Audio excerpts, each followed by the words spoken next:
ప్రభుత్వ ఉద్యోగం కోసము ఈరోజు పిహెచ్డీలు పీజీలు చేసి వెంబర్లాడుతున్నారు. 10వ తరగతికే మీకు ప్రభుత్వ ఉద్యోగం వస్తే చేసుకోకుండా ఎందుకు వదలాల్సి వచ్చింది? అబ్బాయి మరణం వల్ల సార్. ఎలా జరిగింది మీ అబ్బాయి మరణము? స్కూల్కి వెళ్తుంటే లారీ ఆటో కొట్టేసింది.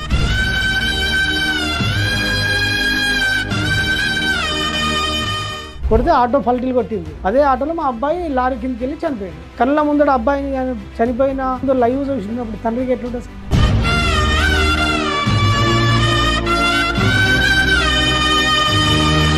మా అబ్బాయి మరణం జరిగే ముందు ఒక 20 రోజుల ముందు మా ఇంటి ముందరికి ఒక పకీర్ వచ్చింది సార్. ఆ పకీర్ వస్తే మన ఏమన్నా ఇస్తాం కదా సార్ ఆడుతున్నప్పుడు. ఇప్పుడు ఎవరైతే చనిపోయిన అబ్బాయి ఉన్నాడో అతనే పోయి ఒక 10 రూపాయలు ఇచ్చిండు. ఇచ్చిన తర్వాత ఆయన ఈ అబ్బాయిని 20 రోజుల పాటు గడప దాటనివ్వకని చెప్పాడు.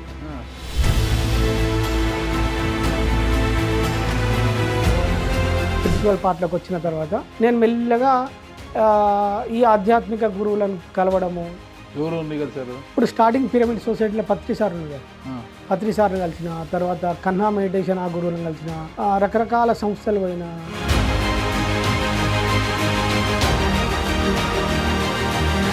పూజలు చేస్తూ దైవత్వం ఉన్నప్పుడు నాన్ వెజ్ తినకూడదు అంటారు. సత్యంతో జీవించినప్పుడు మనకు చెడు కర్మలు అనేది మమ్మల్ని ఇన్ఫ్లుయెన్స్ చేయాలి.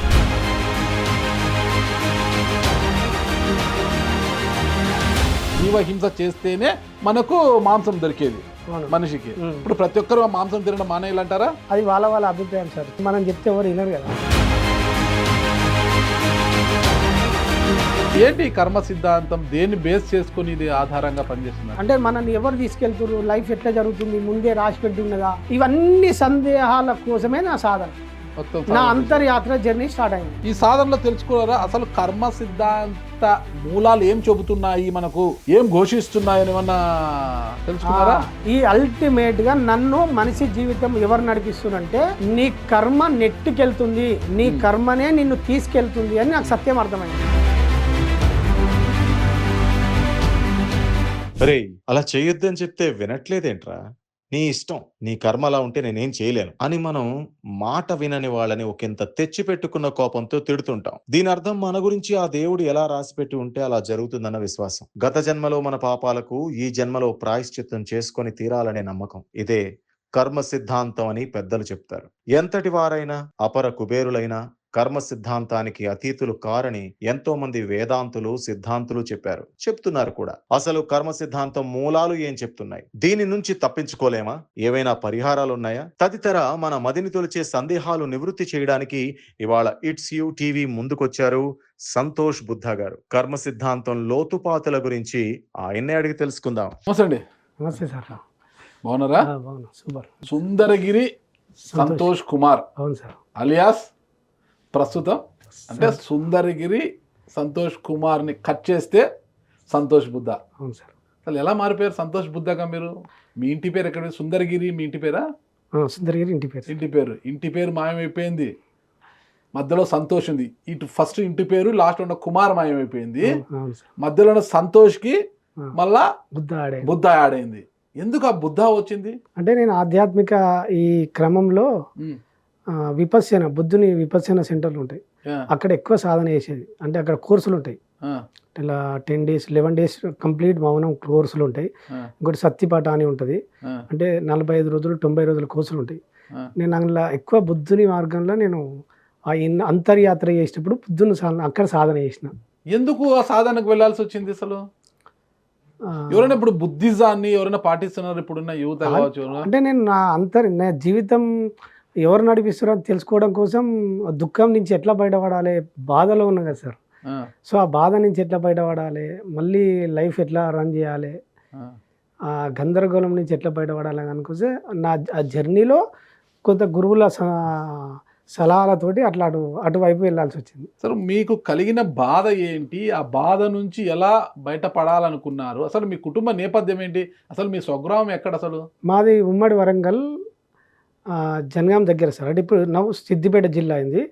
అక్కడ మద్దూరు మండల్ మర్మాంల అనేది ఒక చిన్న పల్లెటూరు. అక్కడనే నా విద్యాభ్యాసం, అక్కడనే ఒక ప్రగతి విద్యానికేతన్ అని ఒక 5-6 కిలోమీటర్స్ ఒక ప్రైవేట్ స్కూల్నే చదివించింది మా ఫాదర్. ఫాదర్ పేరు సిద్ధయ్య. సిద్ధయ్య. మేము గౌడ్స్. గౌడ్స్ మీరు. గౌడ్స్. అమ్మగారి పేరు? అమ్మ పేరు భాగ్యమ్మ. భాగ్యమ్మ. అంటే వ్యవసాయ కుటుంబం సార్ మాది. చెప్పాలంటే సుందరగిరి సంతోష్ కుమార్ గౌడ్. అవును సార్. ఓవరాల్ గా ఇవన్నీ పోయి సంతోష్ బుద్ధ మిగిలింది ఇప్పుడు. Okay okay. బుద్ధుడి యొక్క తత్వాన్ని ఫాలో అవుతున్నారు కాబట్టి. అంటే అంతర్యాత్రలో బుద్ధుని ఫిలాసఫీ ఫాలో అయినా. Okay okay. అంటే నా ఇన్నర్ జర్నీలో ఆ మెడిటేషన్ డీప్ సాధనలో నాకు అల్టిమేట్ ఇప్పుడున్న ధ్యాన పద్ధతుల్లో నాకు అది మంచిగా అనిపించింది. నేను నాకు ఎక్కువ అది ఫాలో అయినా. ఓకే. అమ్మా నాన్నలకి ఎంతమంది సంతానం మీరు? మేము ముగ్గురం సార్. ఒక సిస్టరు, ఒక బ్రదర్, నేను పెద్ద. సో నేను మామూలుగా ఇంటర్మీడియట్ చదువుకున్నా. సో మ్యారేజ్ అయినాక నాకు ఈ జాబ్ వచ్చింది, ఆర్టీసీలో ఉద్యోగం వచ్చింది. ఉద్యోగం వచ్చిన కొద్ది రోజులకు హైదరాబాద్కి ఇంటర్మీడియట్ పాస్ అయ్యారా? వదిలేసిన మధ్యలో డ్రాప్ అవుట్ అయినా సార్. మళ్ళీ ఇంటర్మీడియట్ కాదు మీరు 10th క్లాస్. రియాలిటీ వాస్తవంలో 10th క్లాస్కి ఎలా వచ్చింది ఆర్టీసీ కండక్టర్ ఉద్యోగం? అంటే ఆర్టీసీ ఉద్యోగం 10th లో ఎవరికి ఎక్కువ మార్కులు ఉంటే వాళ్ళకి ఇస్తారు, అంతే ఇస్తారు. ఎన్ని మార్కులు వచ్చాయి మీకు 10th లో? నాది 96, 97 బ్యాచ్ సార్. 97 బ్యాచ్. 482 నేను. 482 మార్క్స్ వచ్చాయి. మంచి స్టూడెంట్ మీరు. అంటే 10th వరకు వచ్చి. మరి 10th వరకు మంచి స్టూడెంట్. ఇంటర్లో ఏమైంది? నా కర్మానుసారం నాకు విద్య అందలే. అప్పుడు మీకు కర్మ గురించి తెలియదు, ఇంకా తెలియదు. కానీ కర్మ గురించి తెలుసుకున్నారు మీరు. ఇప్పుడు తెలుసుకున్నా సార్, అప్పుడు తెలియదు. కానీ నాకు ఆ విద్య దక్కలేదు కదా. అంటే నా వరకు మంచి విద్యా బుద్ధులు నేర్చుకున్న మంచి విద్యార్థి మీరు. సార్ నా ప్రారంధంలో అంటే ఈ లైఫ్ జర్నీలో నాకు కండక్టర్ ఉద్యోగం రాసిపెట్టింది. దానికి సంబంధించిన విద్యనే నాకు నా జీవితంలోకి అబ్బింది. మిగతా నాకు వేరే ఇంకా ఏదో లెక్చరర్ ఉద్యోగము, కలెక్టర్ ఉద్యోగము, ఎంఆర్ఓ ఉద్యోగం వచ్చి ఉంటే ఆ విద్య వచ్చేది. లేకపోతే ఏదో సాఫ్ట్వేర్ ఉద్యోగం ఉంటే అటువైపు వెళ్ళేటోని. సో అవి దొరకలే కనుక నాకు నా ప్రారంధంలో ఈ కండక్టర్ ఉద్యోగం చేయాలని ఉంది కనుకనే నాకు ఆ విద్య దొరికింది. నాన్నగారు ఏం పని చేసేవారు? వ్యవసాయం. అంటే వ్యవసాయం వృత్తిరీత్యా గౌడ్స్. ఏ గ్రూప్ చేశారు ఇంటర్లో మీరు? బైపీసీ. ఎందుకు బైపీసీ చేశారు? అది కూడా కర్మ సిద్ధాంతమేనా? లేదు, అప్పుడు యాదృచ్ఛికంగా డాక్టర్ అవ్వాలనుకున్నా. అంటే మా నాన్న, మేము ముగ్గురం సార్. మా అక్కను టీచర్ ఇవ్వాలని ఉండే మా నాన్నకు, మా బ్రదర్ను ఇంజనీర్ ఇవ్వాలని ఉండే, నన్ను డాక్టర్ని ఇవ్వాలని ఉండే. సో మా అక్క, మా బావ గవర్నమెంట్ టీచర్, సో మా అక్క అంగన్వాడీ టీచర్ అయింది. సో ఒక రకంగా ఆయన సంకల్పం నెరవేరింది, కానీ కొంచెం డిఫరెంట్. సో నేను డాక్టర్ పోయి కండక్టర్ అయినా. మా బ్రదర్ సాఫ్ట్వేర్ ఇంజనీర్. అది కాలేదు సార్. అదైతే నేను ఆ కాలంలోనే హైదరాబాద్కి వచ్చేటోని, మళ్ళీ గీ మార్గంలోకి ఎందుకు వచ్చేటోని. తమ్ముడు సాఫ్ట్వేర్ ఇంజనీర్. నాన్న కళ నెరవేర్చాడు తమ్ముడు. అందరు మొత్తం మీద ఫ్యామిలీ ఒక తీరు ఉండే. నాన్నగారు హ్యాపీయా? మీరు నాన్నగారి కళ నెరవేర్చకుండా ఇటువైపు వచ్చేసారు కదా. మా నాన్న భక్తి మార్గంలో ఉన్నాడు సార్. ఒక 30 years ఉంది భక్తి మార్గంలో ఉన్నాడు. అంటే పూజలు ఇదంతా ఉన్నది చిన్నప్పటి సందే ఉండే. ఒక 10 years మా నాన్న ప్యూర్ శాకాహారిగా ఉన్నాడు. అంటే మా నాన్నకు రామభక్తుడు ఎక్కువ. సో ఆ రామభక్తుడు ఉండడం వల్ల హనుమాన్ మాల వేసిండు. అట్లా హనుమాన్ మాల, ఇప్పుడు అయ్యప్ప మాలలు వేస్తారు కదా సార్, మా దగ్గర హనుమాన్ మాల ఎక్కువ ప్రాముఖ్యత. సో అట్లా 108 ఎవ్రీ ఇయర్ అట్లా ఒక 10-11 years కంటిన్యూ చేసిండు. వేసి తర్వాత తన వేరే ఒక గురువు దగ్గర పోయి అట్లా ఆయన ఒక భక్తి మార్గంలో ఉన్నాడు. ఆయన ఆ సమర్పణలో భక్తి యోగంలో ఉన్నాడు. ఆ పూజలు అవి ఆయన చేసుకుంటాడు. సో ఆయన అట్లా స్వచ్ఛంగా ఉన్నాడు. ఒక 10 సంవత్సరాల తర్వాత అందరూ సెటిల్ అయిపోయిన తర్వాత మళ్ళీ శాకాహారాన్ని వదిలేసి మాంసాహారానికి వచ్చింది సార్. వచ్చిన తర్వాత కొంచెం డిస్టర్బ్ అయింది. అంటే నా ఎంక్వైరీలో ఇది నేను అప్పుడు గుర్తించలే, ఇప్పుడు గుర్తించిన. సో ఒక 10 years మా నాన్న ఎప్పుడైతే ప్యూర్ వెజిటేరియన్లో ఉన్నాడో మా కుటుంబం బాగుంది. ఎప్పుడైతే మళ్ళీ ఆ భక్తిలో నుంచి మళ్ళీ భక్తిలో వండుకుంటూ మళ్ళీ కొంచెం మాంసాహారం ఎప్పుడైతే షిఫ్ట్ అయిందో మా కుటుంబం కొంచెం డిస్టర్బ్ అయింది. చిన్న ఇంట్లో కుటుంబంలో గొడవలు, పరిస్థితుల వల్ల, ప్రభావం వల్ల. మా నాన్న కష్టపడ్డాడు, పిల్లల్ని మంచిగా చదివించిండు, సొసైటీని బేస్ చేసుకుంటే అంతా బాగానే ఉంది. కానీ ఒక హక్కు చూపించే మనస్తత్వం ఉంటుంది మా నాన్నకు. అంటే యాజ్ ఎ పేరెంట్గా చూపించే తప్పు. సో అది కొంచెం పిల్లల మీద ఒత్తిడి వల్ల మేము కొంచెం దూరం అవ్వడం వచ్చేసింది. అంటే నేను చెప్పింది వినాలి అని ఉంటుంది కదా సార్ తల్లిదండ్రులు కొంత. సో అది బలంగా ఉంటుంది మా నాన్న. పూజలు చేస్తూ దైవత్వం ఉన్నప్పుడు నాన్ వెజ్ తినకూడదు అంటారు. తినకూడదు అని నేను అంటలేను సార్. అది తినడం వల్ల ఇప్పుడు నా ఎంక్వైరీలో, సో మనం మంచి ప్యూర్గా అంటే సత్యంతో జీవించినప్పుడు మనకు చెడు కర్మలు అనేది మమ్మల్ని ఇన్ఫ్లుయెన్స్ చేయవు. సో ఎప్పుడైతే నువ్వు సత్యం నుంచి అసత్యంలో జీవిస్తామో సింపుల్ సార్, అహింస పరమో ధర్మ. ఆ, ఎక్కడ అహింస ఉంటుందో అక్కడ ధర్మం ఉంటుంది. ఆ. ఆ ధర్మం ఉంటే ఆ కుటుంబం బాగుంటుంది. ఎక్కడ హింస ఉన్నదో ఆ కుటుంబం బాగుండదు. మీరు నాన్ వెజ్ తినరా ఇప్పుడు? నేను తిన్నాను సార్. ఎప్పటి నుంచి? ఒక 5 years అయితే. నాన్ వెజ్ ఎప్పుడైతే మానేశారు? మా కుమారుని మరణం జరిగి ఈ స్పిరిచువల్ పార్ట్లోకి వచ్చిన తర్వాత కంప్లీట్ సేవ. ఇప్పుడు నాన్ వెజ్ మీరు చెప్పినట్టుగా అహింస, జీవహింస చేస్తేనే మనకు మాంసం దొరికేది అవును. మనిషికి. ఉమ్. ఇప్పుడు ప్రతి ఒక్కరు మాంసం తినడం మానేయాలంటారా? అది వాళ్ళ అభిప్రాయం సార్. వాళ్ళ చైతన్య స్థాయిని బట్టి వాళ్ళు, ఇప్పుడు మనం చెప్తే ఎవరు వినరు కదా. అంటే కష్టాల నుంచి దూరం అవుతారు, బాగా మంచి జీవితం ఉంటుంది, అహింసో పరమ ధర్మ అని మీరు అంటున్నారు కదా. ఉమ్. అంటే ఇప్పుడు మీరు చెప్తున్నట్టుకు హింస చేసి మాంసం తినకూడదు అంటే ప్రతి ఒక్కరు మాంసం తినడం మానేయాలి, అంతేనా? సార్ వాళ్ళ హింస ఉంది అంటే వాళ్ళ కర్మ అంటుకుంటుంది, బ్యాడ్ కర్మ అంటుకుంటుంది. బ్రాహ్మణులు, ఉమ్. ఆర్యవైశ్యులు వీళ్ళంతా కూడా వెజిటేరియన్స్, ప్యూర్ అవును వెజిటేరియన్స్. సార్. ఇంకా ఆర్యవైశ్యులు అంటే గిన వ్యాపారాలు గట్రా వాళ్ళ కథ వేరుంటది. అవును. బ్రాహ్మణులలో ఎక్కువ శాతము పురోహితులుగాను, పండితులుగాను ఇట్లా ఉంటారు. కొంతమంది వ్యాపారస్తులు ఇట్లుంటారట. ఉమ్. వీళ్ళలో కూడా ఆర్యవైశ్యులు, బ్రాహ్మణుల్లో కూడా నాన్ వెజ్ తినేవారు ఉన్నారు, లిక్కర్ తీసుకునే వాళ్ళు ఉన్నారు, ఉమ్. కొంతమంది ఉన్నారు. కర్మ అంటుకుంటుంది. మరి వాళ్ళు బాగానే ఉన్నారు కదా కొంతమంది అది హ్యాపీగా. మనం చూసే పరిస్థితి అట్లుంటది. కానీ దాని ఫలితం ఇప్పుడు ఆ ఫలితం వాళ్ళకి ఇప్పుడు ఆ కర్మ స్టార్ట్ అయింది.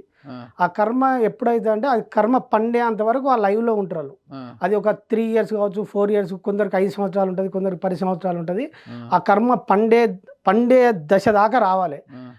ఆ పండే దశ వచ్చినప్పుడు ఆ పరిపక్వత వచ్చితో ఫలితం నీకు సృష్టి అందజేస్తుంది. పుష్ప సినిమాలో ఒక పాట ఉంది తెలుసా మీకు? నేను చూడలేదు సార్ ఆ సినిమా. అవునా? ఒక జీవికి ఆకలేసిందా మరో జీవి బలి కావాల్సింది అన్నట్టుగా ఉంటది కదా ఉంటది దాంట్లో. సో పరిణామ క్రమాన్ని చెప్పిండేమో అందులో. కానీ సో ఇక్కడ జీవహింస కొన్ని జీవులకు ఎట్లుంటుందంటే ఈ మాంసాహార జంతువులు, శాకాహార జంతువులు ఉంటాయి సార్. సో ఇప్పుడు పశుపక్షాలలో కూడా శాకాహార ఆవు ఉన్నది, మేక ఉన్నది. అవి నోరుతోటి నీళ్ళు తాగుతాయి. మాంసాహార జంతువులు నాలుగుతోటి నీళ్ళు తాగుతాయి. ఇంట్లోనే తెలిసిపోతుంది మీకు. ఓకే, రెండింటికి తేడా ఏంటి? సో నీకు ఇప్పుడు సింహం ఉన్నది, డాగ్ ఉన్నది, అవి నాలుగుతోటి నీళ్ళు తాగుతాయి. అంటే వాటిని మాంసాహారం తినడానికి, అంటే వాటి జీవనోపాధి మాంసాహారమే తినం. అది మనం భోజనం చేతితో చేస్తాము, జంతువులు నోటితో తింటాయి మామూలే కదా. ఇది చేతితో తీసుకొని తింటాము, అది డైరెక్ట్ నోటితో తింటాయి కదా. కానీ మనం నాలుగుతోటి నీళ్ళు తాగం కదా, ఓకే, నోరుతోటే తాగుతాం కదా. సో ఇక పశువులకు, ఒక మేకకు కొన్ని వెజిటేరియన్ అందులో కూడా ఉన్నాయి. అంటే ఆకులు అలం తినే తినే, అంటే ఇప్పుడు మన శరీరము ఒక్కొక్క దానికి ఒక్కొక్క ఈ సృష్టి పరిణామ క్రమంలో ఒక్కొక్క శరీరం ఒక్కొక్క దానికి డిజైన్ చేయబడ్డది సార్. సో ఇప్పుడు ఆవు అనేది ప్రకృతి మానవాళికి ఉపయోగపడే జంతువు కనుక మానవాళికి ఏదైతే ఉపయోగపడుతుందో ఆ ప్రకారంగా అది డిజైన్ చేయబడ్డది. అందుకే మనం ముక్కోటి దేవతలు అంటారు. ఆ గ్రామంలో కానీ ఆ యజమానికి కానీ ఆరోగ్యపరంగా ఉన్న అవి తినే ఫుడ్ వల్ల, అంటే అవి ఆకులు, అంటే ఆ కుటుంబంలో ఏమన్నా జరిగినప్పుడు ఆ చెట్లు తిని ఆ పాలు ఇస్తే అది ఆ పాల ద్వారా వీళ్ళకి మనకు ఆ రోగం నయమవుతుంది.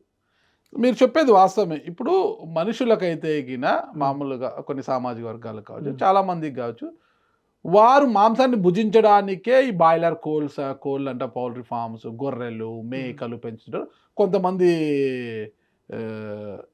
ఎద్దు మాంసం కూడా ఉన్నారు, కొంతమంది ఉన్నారు. సరే, అది వాళ్ళ ఇష్టము, మనం దాని గురించి మాట్లాడదలుచుకోదు. నేను అడవికి వచ్చేసరికి క్రూర మృగాలు తినడానికే కొన్ని, అంటే జింకలు, దుప్పిలు, లేలు ఉన్నాయనేది మనం చెప్తుంటాం. వాటి సంతతి పెరగాలి, ఎందుకంటే క్రూర మృగాలు అంటే పులి, సింహము ఇలాంటివి వాటిని వేటాడి తింటాయి. అవి దొరకకపోతే అది మన్యం నుంచి బయటకు వచ్చే అవకాశం ఉంటుంది అంటుంటారు కదా. వాటికి ఆ దేవుడే సృష్టించి పెట్టింటారు అనమాట. అవును సార్, 100%. మరి వాటిని తినకూడదు, అవి తింటే కర్మఫలం మనకు రాదు, కర్మ మనల్ని వెంటాడుతుంది అనడంలో ఇదేంటి? కర్మ జంతువులకు ఉండదు సార్. ఒక పులి ఉన్నది, ఆ జింకను, అంటే అది ఏదైతే తన ఆకలి కోసం వేటాడి చంపిందో అది ధర్మం, తన ఆకలి కోసం. కానీ మనిషి ఆకలి కోసం దుష్కర్మ చేయొద్దు అంటున్నాను. అంటే ఇప్పుడు గొర్రెలు, ఓకేనా, గొర్రెలు, మేకలు, ఈ ఫారం కోళ్ళు, నాటుకోళ్ళు, ఇవన్నీ కూడా మనిషి తినడానికే వాటిని పెంచుతున్నారు అంటారు కదా. వాటి కోసమే కోళ్ళ ఫారాలంట. అవును సార్, చేయండి. ప్రకృతిలో అన్నీ ఉంటాయి. నువ్వు అది తీసుకున్నప్పుడు దాని పర్యవసానం, యాక్షన్ రియాక్షన్, దాని పర్యవసానం అనుభవించక తప్పదు. తప్పకుండా మనం మళ్ళీ ఎక్స్పీరియన్స్ చేయాల్సి ఉంటుంది. ఓకే. 100% మీరు ఏది చేసినా దాని పర్యవసానాన్ని తిరిగి పొందాలి. ఓకే. అది మనం భగవద్గీత చెప్తే కదా సార్, కర్మణ్యేవాధికారస్తే మా ఫలేష్కర, అంటే కర్మ అందుకు నీకు అధికారం కలదా అని ఉంటుంది కదా. సో దీనికంటే ముందు ఇంకో స్టెప్ ఉంటుంది మనకు. కర్మ చేసుడు కంటే ఫస్ట్ కర్మను ఎంచుకునే అధికారం ఉంటుంది మనకు. ఓకే. ఆ కర్మను ఆప్షన్ కూడా మనకే అది. మనకే కదా, ఈ క్షణం మన చేతులలో ఉంటుంది. సో ఫాస్ట్ ఫ్యూచర్ మన చేతుల్లో లేదు. సో కర్మను ఎంచుకునే అధికారం ఉన్నప్పుడు నువ్వు సత్కర్మ ఎంచుకుంటావా, దుష్కర్మ ఎంచుకుంటావా? సత్కర్మ ఎంచుకుంటే సత్ఫలితం వస్తుంది, దుష్కర్మ ఎంచుకుంటే దుష్ఫలితం వస్తాయి. సో అల్టిమేట్ మూలం కర్మనే ఉంటుంది. మీరు 10th క్లాస్ చదివారు, ఇంటర్మీడియట్ డిస్కంటిన్యూ చేసేసారు. ఎప్పుడు వచ్చింది జాబ్ మీకు? అంటే చిన్న వయసులోనే వచ్చిండాలి నాకు తెలిసి. 23 years, 2006లో వచ్చింది సార్. 2006, 96లో 10th అయిపోతే 15 years, 2006 10 years, 25 years అనుకోండి. 24-25 yearsకి మీకు జాబ్ వచ్చింది. అంటే ఇంటర్మీడియట్ తర్వాత చాలా గ్యాప్ వచ్చేసింది మీకు. అప్పుడు వేరే ఈనాడు ప్రైవేట్ జాబ్ చేసిన, తల్లిదండ్రులతో ఇంటికాడ ఉండి వ్యవసాయం, మా పేరెంట్స్ తోటి వ్యవసాయం. కర్మానుసారమే మీకు ఇంటర్లో విద్య అవ్వలేదు అంటారు. 100% అంతే. 100%. దాని తర్వాత మళ్ళీ మీరు ప్రైవేట్ గా కట్టుకొని రాయలేదు, అసలు అవకాశం లేదు. నేను ప్రయత్నం చేసినా నాకు ఫలించలేదు. ఆ నేచర్ డోర్ ఓపెన్ చేయలేదు, అంటే ప్రకృతి సహకరించలేదు. అప్పుడు మీకేం తెలీదు ఈ కర్మ ఇవన్నీ ఏం తెలియదు. ఈనాడులో ఏం ఉద్యోగం చేశారు మీరు? ఏజెంట్, పేపర్ ఏజెంట్ చేసిన, పేపర్ ఏజెంట్, ట్రాన్స్పోర్ట్ ఏజెంట్ చేసిన. ఆ తర్వాత జాబ్ వచ్చి 2006లో జాబ్ వచ్చింది. ఎక్కడ, ఏ డిపో? ఫస్ట్ నా పోస్టింగ్ ఇట్నే గచ్చిపోవాలి సార్, HCU. తర్వాత ఒక 1 year ఇక్కడ చేసినాక మళ్ళీ రాణిగంజ్ ట్రాన్స్ఫర్ చేసిన. సో అక్కడ ఒక 5 years చేసిన తర్వాత మళ్ళీ నేను అప్పుడు ఉప్పల్ ఉండేవాడిని, మాకు దగ్గర అయితే అని మేడిపల్లి, బోడుప్పల్ దగ్గర చెంగిచెర్ల ఉంటుంది, అక్కడ ట్రాన్స్ఫర్ అయినా, అక్కడ కంటిన్యూ అయింది. ఓకే. ఎన్నేళ్ళు చేశారు ఆర్టీసీ కండక్టర్? 18 సంవత్సరాలు చేసిన. 18 సంవత్సరాల సర్వీస్, అంటే ఫుల్ సర్వీస్ కూడా కాదు, సర్వీస్ చేసి ఇంకా 18 years ఉండే నాకు. ఇంకా అదే ఫుల్ సర్వీస్ కూడా కాదులే. ఫుల్ సర్వీస్ అంటే బెనిఫిట్స్ రావడానికి కూడా కొంత ఏదన్నా అది. అట్లా మీరు పెన్షనర్ కాదు, పెన్షన్ లేదు మీకు. 2006 అపాయింట్మెంట్ కాబట్టి 2005తో అపాయింట్మెంట్ ఎవరికి కూడా ఓపీఎస్ లేదు, అంతా సిపిఎస్ అంతా కూడా ఉండేది. ఆర్టీసీలో అందులో తక్కువ, అందులో మనం స్వచ్ఛందంగా వదులుకున్నాం కాబట్టి మనకేం రాదు. ఎందుకు మీరు స్వచ్ఛందంగా వదులుకోవాల్సి వచ్చింది? ఏ కారణం చేత మీరు ఆర్టీసీ ఉద్యోగం, అంటే ప్రభుత్వ ఉద్యోగం కోసము ఈరోజు PhDలు PGలు చేసి వెంపర్లాడుతున్నారు.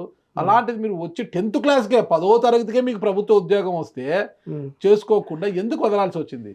సో ఇక్కడ 2019లో నా జీవితం సాఫీగా జరుగుతున్న క్రమంలో, అంతకుముందు కొంచెం ఆర్థికంగా కొంచెం స్టేబుల్గా ఉంటాయి కదా సార్, ప్రతి కుటుంబంలో ఉంటే, నాకు కూడా ఉండే. ఒక స్నేహితుని వల్ల కొంత అమౌంట్ లాస్ అయినా. ఎట్లా అంటే ఎట్లా లాస్ అయినామంటే, ఈ కొంత డబ్బు ఇస్తే ఒక దానిలో పెట్టుబడి పెడితే కొంచెం ఎక్కువ వస్తుంది అని చెప్పిండు. ఆయన నమ్మి కొంత అమౌంట్ ఇచ్చినాం. సో అట్లా నమ్మిన తర్వాత ఆయన 10 సంవత్సరాల దోస్తు, అంటే ఫ్రెండ్షిప్ ఉన్నప్పుడు నమ్ముతాం కదా, ఆ నమ్మకంలో ఆ పర్సన్ ద్వారా కొంత అమౌంట్ కోల్పోయి కొంచెం ఇబ్బందులు పడ్డా. సో మళ్ళీ రీగెట్ అయ్యి మళ్ళీ లైఫ్ను జరుగుతున్న క్రమంలో మా కొడుకు స్కూల్కి వెళ్తుంటే ఉప్పల్ దగ్గర సర్వే ఆఫ్ ఇండియా కాడ ఆటో యాక్సిడెంట్ అయ్యి చనిపోయాడు. ఎక్కడ వివాహం చేసుకున్నారు మీరు? మా దగ్గరనే సార్. మీ దగ్గరే? లవ్ మ్యారేజా?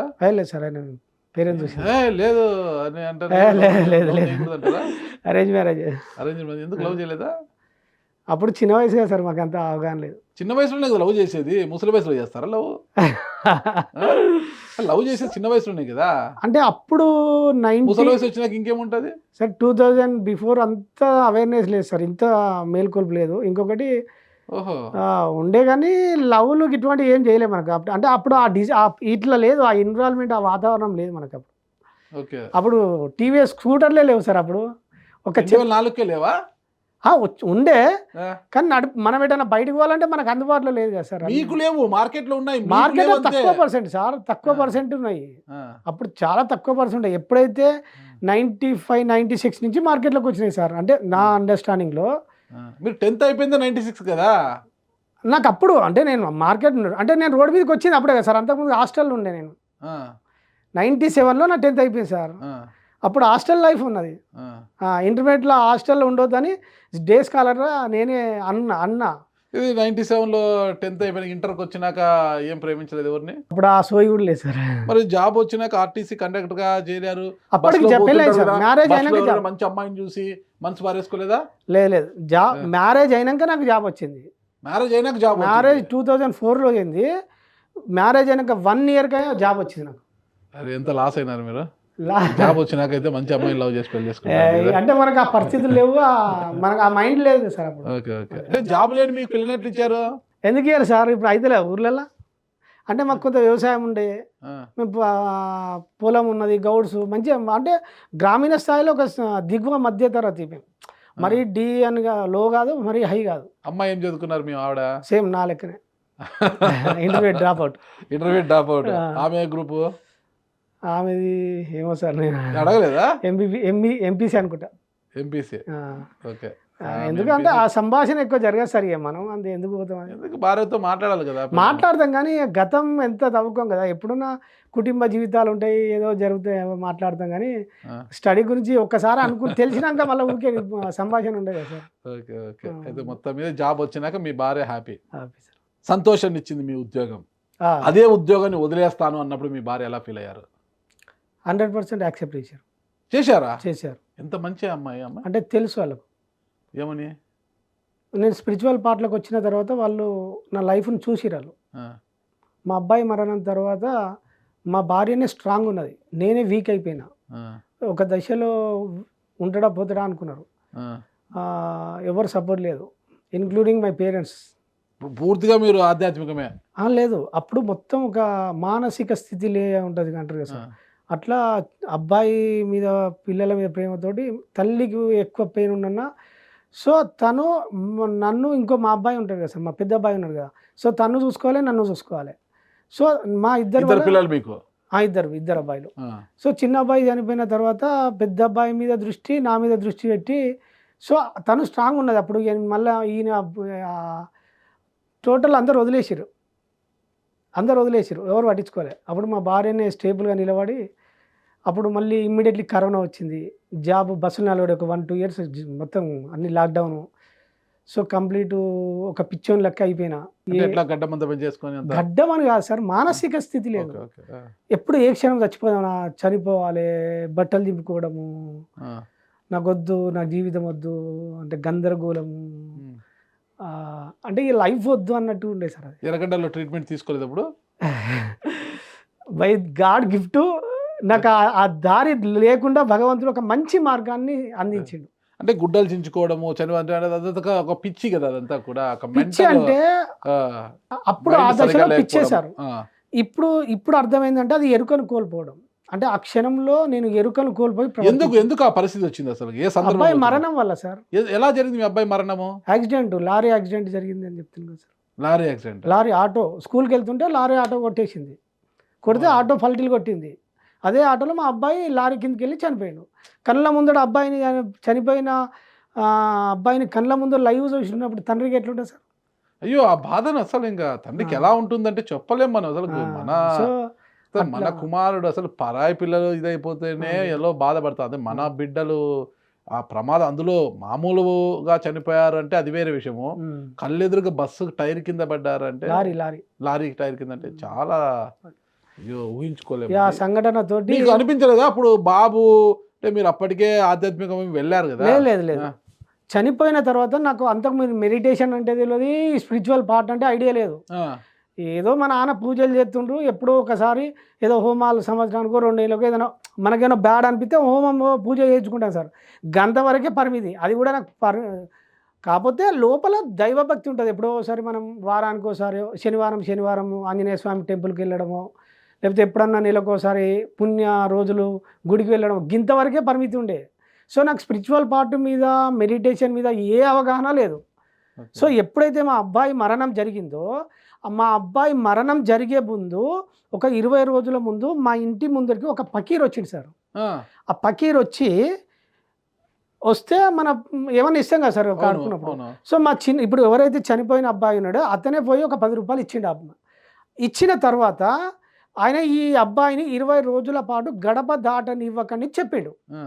చెప్పినప్పుడు ఈ మాట మా పేరెంట్స్ విన్నారు, మా భార్య విన్నది, మా పిల్లలు విన్నారు, మా సిస్టర్ కూతురు, మా మేనగోడలు ఉన్నారు, వాళ్ళు విన్నారు, అందరూ ఉన్నారు ఇంట్లో. అప్పుడు మా నాన్న కొట్టి పడేసింది, గట్లే చెప్తాడు పో అని కొట్టి పడేసింది, మైండ్ కొట్టేసింది ఆ టైంలో. నేను డ్యూటీకి వెళ్ళిన. ఇక వచ్చిన తర్వాత జరిగిపోయింది, అది మర్చిపోయినవి. సరిగ్గా ఆయన చెప్పినాక 18వ రోజు యాక్సిడెంట్ అయింది సార్. ఇలా బయటికి పంపించారు పిల్లోడిని? స్కూల్కి వెళ్తుండు కదా సార్, మనకేం తెలుసు సార్. పొద్దున అంటే బయటకంటే మనం ఎటో కాదు కదా, స్కూల్కి అయితే పోవాలి కదా. రెగ్యులర్గా నాటు స్కూల్కి వెళ్తుండు. స్కూల్కి వెళ్ళే క్రమంలో ఆ రోజు December 31. సో తొందరగా ఎర్లీ మార్నింగ్ తొందరగా లేచి రెడీ కావడము, స్నానం చేయడం అబ్బాయి. ఇంకో మా పెద్ద అబ్బాయి రెడీ లేవలేదు. ఈ ఇద్దరి మధ్యలో వ్యత్యాసం జరిగింది. మా పెద్ద అబ్బాయి ఇంకా స్కూల్కి రెడీ టైం అవుతున్నా రెడీ కాలే. చిన్న అబ్బాయి పోవడానికి ఉత్సాహంతో రెడీ అయి ఉన్నాడు. లేచి స్నానం చేసి దేవుని కాడ దండం పెట్టుకొని రెడీగా ఉన్నాడు. పెద్ద అబ్బాయి వీడు రెడీ అయినాక కూడా రెడీ కాలే. ఎందుకు రెడీ కాలేదని ఆ రోజు బలబల మా మిస్సెస్ తొందర స్నానం చేసి రెడీ చేసి టిఫిన్ చేసి బాక్సులు పెట్టింది. ఆటో వచ్చి రెడీ ఉంది. ఆ రోజు వాళ్ళ ఆటో ఖరాబ్ అయితే వేరే ఆటో తీసుకొచ్చింది ఫ్రెండ్ వాళ్ళది. మా ఇంటి ముందట ఆటో స్టార్ట్ కాలే, అస్సలు స్టార్ట్ కాలే. 10 minutes ఆటో స్టార్టే కాలే సార్. మొత్తం ఆ రోజు December 31 మొత్తం మబ్బు అయిపోయింది, మొత్తం మబ్బు ఏర్పడ్డది. ఆ రోజు పొగ మంచులుగా, వాతావరణం పొగ మంచులాగా ఉన్నది. సో ఆటో స్టార్ట్ అవుతుంది అంటే చలి వల్ల జరిగిందేమో అని మేము అనుకున్నాం. సో ఆటో సరిగ్గా ఆ సర్వే ఆఫ్ ఇండియా ఉప్పల్ దగ్గర సర్వే ఆఫ్ ఇండియా ఆఫీస్కి కూడా కానీ ఆ సిగ్నల్ ఉంటుంది కదా సార్, ఆ సిగ్నల్ కరెక్ట్ ఆ సిగ్నల్ కాడికి వచ్చి రెడీగా ఉన్నది. లారీ ఏంది హైదరాబాద్ వెస్ట్, మేము ఉండేది ఈస్ట్. వెస్ట్ పటాన్ చెరువు నుంచి లారీ వస్తుంది. సరిగ్గా సర్వే ఆఫ్ ఇండియా కాడ మా ఆటో యూటర్న్, ఇట్లా యూటర్న్ కాదు రైట్కి వెళ్ళిపోవాలి. ఈ సిగ్నల్ కాడ ఫస్ట్ ఆ సిగ్నల్ కాడ ఫస్ట్ ఆటో మనదే ఉన్నది, అంటే మా పిల్లల ఆటో ఉంది. ఈయన గేర్ వేసుకొని రెడీ ఉన్నది సార్ ఆటో. లారీ పొద్దున ఎర్లీ మార్నింగ్ 8 లోపల అవి తొందరగా వెళ్ళిపోవాలి. ఆయన లారీ వెళ్ళిపోతుండు, ఎంటీ లారీ వెళ్ళిపోతుండు. వెళ్ళిపోయే క్రమంలో లారీకి గ్రీన్ సిగ్నల్ ఉంది, కానీ సిగ్నల్ దగ్గరికి వచ్చేసరికి గ్రీన్ పడి రెడ్ పడ్డది లారీకి. మనోడు ఆటో గేర్ వేసుకొని రెడీగా ఉన్నాడు, ఆరెంజ్ పడ్డది. ఆరెంజ్ పడంగానే మళ్ళీ గ్రీన్ పడుతుంది వెంటనే. సో తొందరగా వెళ్ళిపోదాము స్కూల్ టైం అవుతుందని ఆయన గేర్ వేసుకొని రెడీగా ఉన్నాడు. ఈ గేర్ వేసుకొని రెడీ మూవ్ అయిపోయాడు. అప్పటికి లోపల పిల్లలు అంటారు, ఆ లారీ కరెక్ట్ వచ్చి ఆటోకి ఇట్లా గుద్దించారు. ఆటో గుద్దినప్పుడు ఆటో 4 పల్టీలు కొట్టింది. 4 పల్టీలు కొట్టినప్పుడు డ్రైవర్ పక్క పంటి మా పెద్ద అబ్బాయి కూర్చున్నాడు. లారీ వచ్చి కొట్టింది మా పెద్ద అబ్బాయిని డ్రైవర్ మధ్యలో, రెండింటి మధ్యలో ఇట్లా అతకపోవాలి. మా పెద్ద అబ్బాయికి దెబ్బలు తాకాలి. కానీ లోపల ఉన్న మా చిన్న అబ్బాయి లారీ కిందికి వెళ్ళిపోయి టైర్ ఎక్కింది. సో ఇక్కడ నా కొద్ది రోజుల తర్వాత నేను ఎందుకు జరిగింది, ఎట్లా జరిగింది, ఆయన ఎందుకు చెప్పిండు, ఇవన్నీ నా లోపల ఒక రగులుతున్నాయి. ఒక అన్వేషణ, లోపల తపన, సంఘర్షణ జరుగుతూ ఉంది సార్. జరిగే క్రమంలో నేను లారీ ఎక్కడ 20 దాదాపు ఎన్నో సిగ్నల్స్ ఉంటాయి ఇక్కడి నుంచి అక్కడికి, ఈస్ట్ నుంచి వెస్ట్. 20 సిగ్నల్ల కాడ ఒక్క నిమిషం ఒక సిగ్నల్ కాడ లారీ ఆగినా, లేకపోతే అక్కడ 10 minutes ఇంటి ముందట ఆటో ఎందుకు అయింది. ఒక 2 ట్రైన్లు వెళ్ళినప్పుడు స్క్రిప్ట్ ప్రకారం ఇట్లా డైవర్షన్ చేస్తారు కదా సార్. మనము ఒక మనిషి ఒక రచన చేస్తాడు కదా, ఎట్లా రచన చేస్తాడో, ఒక స్క్రిప్ట్ రాస్తాడో, స్క్రిప్ట్ ప్రకారంగా పర్ఫెక్ట్గా కరెక్ట్ పాయింట్కి వచ్చేసారు. ఆటో అది ఒకే సమయంలో ఆటో రావడము, లారీ రావడం జరిగిపోవడం, ఇవన్నీ గమనించినప్పుడు నాకు అప్పుడు పకీర్ చెప్పిపోయాను కదా, నా జీవితంలో ఎవరు వచ్చినా ఏం మాట్లాడుతున్నారు గమనించడం స్టార్ట్ చేసిన. ఏ వ్యక్తి ఏం మాట్లాడుతుండు, ఎందుకు జరుగుతుండు అని గమనించిన తర్వాత ఒక 2-3 months తర్వాత ఒక పర్సన్ ఉత్తనే హోటల్ కాడ టీ తాగుతున్నా సార్. ఒక వ్యక్తి అప్పటికి నేను హైదరాబాద్లో ఉండి వేస్ట్, హైదరాబాద్కి వచ్చి మళ్ళీ ఊరికి వెళ్ళిపోదామని డిసైడ్ అయిపోయినాం. మళ్ళీ ఊరికి వెళ్ళిపోయినా ఉత్తనే తెలిసిన వ్యక్తి లెక్కనే మాట్లాడిండు. నీ లైఫ్ కొత్త వ్యక్తులు పరిచయం అవుతారు, ఇక్కడనే హైదరాబాద్లో ఉండు అని చెప్పిండు, వెళ్ళిపోయాడు. అంటే తెలిసిన వ్యక్తినే మాట్లాడిండు. నేను అప్పుడు కొంచెం ఆ దుఃఖంలో బాధలో ఉన్నా, సరే ఎవరో తెలిసింది మందలిచ్చిండేమో అని నేను అనుకున్నా. సో మళ్ళీ ఇమ్మీడియట్లీ నాకు ఆ పకీర్ అని ఈయన చెప్పింది గుర్తు చేసుకొని కొంచెం డీకోడ్ చేసుకొని నేను మెల్లగా ఈ ఆధ్యాత్మిక గురువులను కలవడము. ఎవరు కలిసారు? ఇప్పుడు స్టార్టింగ్ పిరమిడ్ సొసైటీలో పత్రి సార్ ఉంది కదా, పత్రి సార్ని కలిసిన తర్వాత కన్నా మెడిటేషన్ ఆ గురువులను కలిసిన, రకరకాల సంస్థలు పోయినా, కొన్ని ఎక్కడెక్కడ సంస్థలు ఉన్నాయి అందరినీ కలిసిన, కొంతమందిని ఆ జర్నీలో కలిసిన. ఎక్కువ మెడిటేషన్ ఇట్లా చేసుకున్న తర్వాత నాకు ఒక 1 year తర్వాత, కొద్ది రోజుల తర్వాత అన్నపూర్ణ మేడం అని ఆమె ఓషో శిష్యురాలు, ఆమె ఎన్లైటెడ్ పర్సన్. 7 years మౌనం, కంప్లీట్ సాధన. ఆ మేడం ఒక దగ్గర ఒక క్లాస్ చెప్తే అక్కడికి నన్ను ఒక వ్యక్తి తోలుకపోయిండు, ఒక తెలిసిన పర్సన్ తోలుకపోయినప్పుడు అక్కడ మేడం చూడడము, మాట్లాడడము. తర్వాత ఒకసారి మేడంకి ఆ బాధలంతా చెప్పినాక ఒకసారి తన ఇంటికి రప్పించుకొని కొంచెం నాకు ఆ టెక్నిక్స్ ఏంది ఏం కథ అని కొంత గైడ్ చేయడము. మళ్ళీ మా కుటుంబంతో మా మిస్సెస్ని తోలుకపోయినాక మా భార్యకు కౌన్సిలింగ్ మంచిగా మమ్మల్ని దగ్గర తీసుకొని ఒక గురువులాగా దగ్గర తీసుకొని మమ్మల్ని గైడ్ చేసింది. అట్లా గైడ్ చేసిన తర్వాత నా స్పిరిచువల్ జర్నీ అట్లా స్టార్ట్ అయ్యి ఇక మేడం దగ్గరనే ఒక 2 years కంప్లీట్ ఆమె దగ్గర టెక్నిక్ తీసుకోవడం, ఇంట్లో రావడం, మౌనంగా ఉండడం, సాధన చేయడం. అసలు ఈ కర్మ సిద్ధాంతం ఏంటి? అసలుకి కర్మ సిద్ధాంతం అంటే మనము జ్యోతిష శాస్త్రం గురించి విన్నాము, సంఖ్యాశాస్త్రం గురించి విన్నాము, అస్త సాముద్రికం గురించి విన్నాము, అన్ని విన్నాం కదా. ఇవన్నీ అంటే ఋషులు మునులు అప్పట్లో కర్మ సిద్ధాంతాన్ని ఉపదేశించారు, కర్మ సిద్ధాంతాన్ని రాసిన పుస్తకాలు ఉన్నాయి. అవును సార్. అసలు ఈ కర్మ సిద్ధాంతం అంటే ఏంటి? అసలుకి దేన్ని ఆధారంగా ఉంటుందంటారు? కర్మ అంటే జస్ట్ పని సార్, యాక్షన్. మనిషి ఎప్పుడు కదలికలో ఉంటాడు. సో ఎక్కడైతే కదలికలో ఉంటుందో, కదలికకు ఎక్కడైతే స్పందన, ప్రతిస్పందన ఉంటుందో ఫలితం సృష్టించబడుతుంది. ఆ ఫలితమే మనిషి యొక్క భవిష్యత్తు. సో ఇది కొనసాగుతూ ఉంటుంది. మీరు అనుకున్నా అనుకోకపోయినా జరగాల్సింది జరగక మానదు, ఏ క్షణంలోనైనా అది జరుగుతుంది అనేది రమణ మహర్షి గారు చాలా చెప్పారన్నమాట. అలా ఇదిలు కూడా ఆయన బోధనలో కూడా ఉండేటువంటి సింపుల్. ఆయన అంటే ఆయన 16 సంవత్సరాల మౌన సాధన తర్వాత ప్రపంచానికి ఇచ్చిన ఒకే ఒక వాక్యం, కర్త వారి వారి ప్రారబ్ధ కర్మానుసారం జీవుల నాడించును. జరుగునది ఎప్పటికీ జరగదు, జరుగునది ఎవరు అడ్డు పెట్టినా ఆగదు అని చెప్పి ఎట్లా ఉన్నా జరిగి రమణ మహర్షి గారు అప్పట్లో చెప్పారు. సరే, సో ఏంటి కర్మ సిద్ధాంతం? దేన్ని బేస్ చేసుకుని ఇది ఆధారంగా పనిచేస్తుంది? ఇప్పుడు నా అన్వేషణ ఇక్కడనే మొదలైంది సార్. ఇప్పుడు మా అబ్బాయి చనిపోయినప్పుడు ఈ లారీ, ఆటో ఇదంతా ఎందుకు జరిగింది, నా జీవితంలో ఇన్ని సంఘటనలు ఎందుకైనాయి, మా చెడోళ్ళకి మంచి జరుగుతుంది, కొందరు మోసాలు చేస్తారు, అందరు బాగానే ఉంటారు, మరి మనం ఇంత మంచిగా ఉన్నాం, మనకెందుకు చెడు జరిగింది అని అనిపిస్తుంది కదా సార్.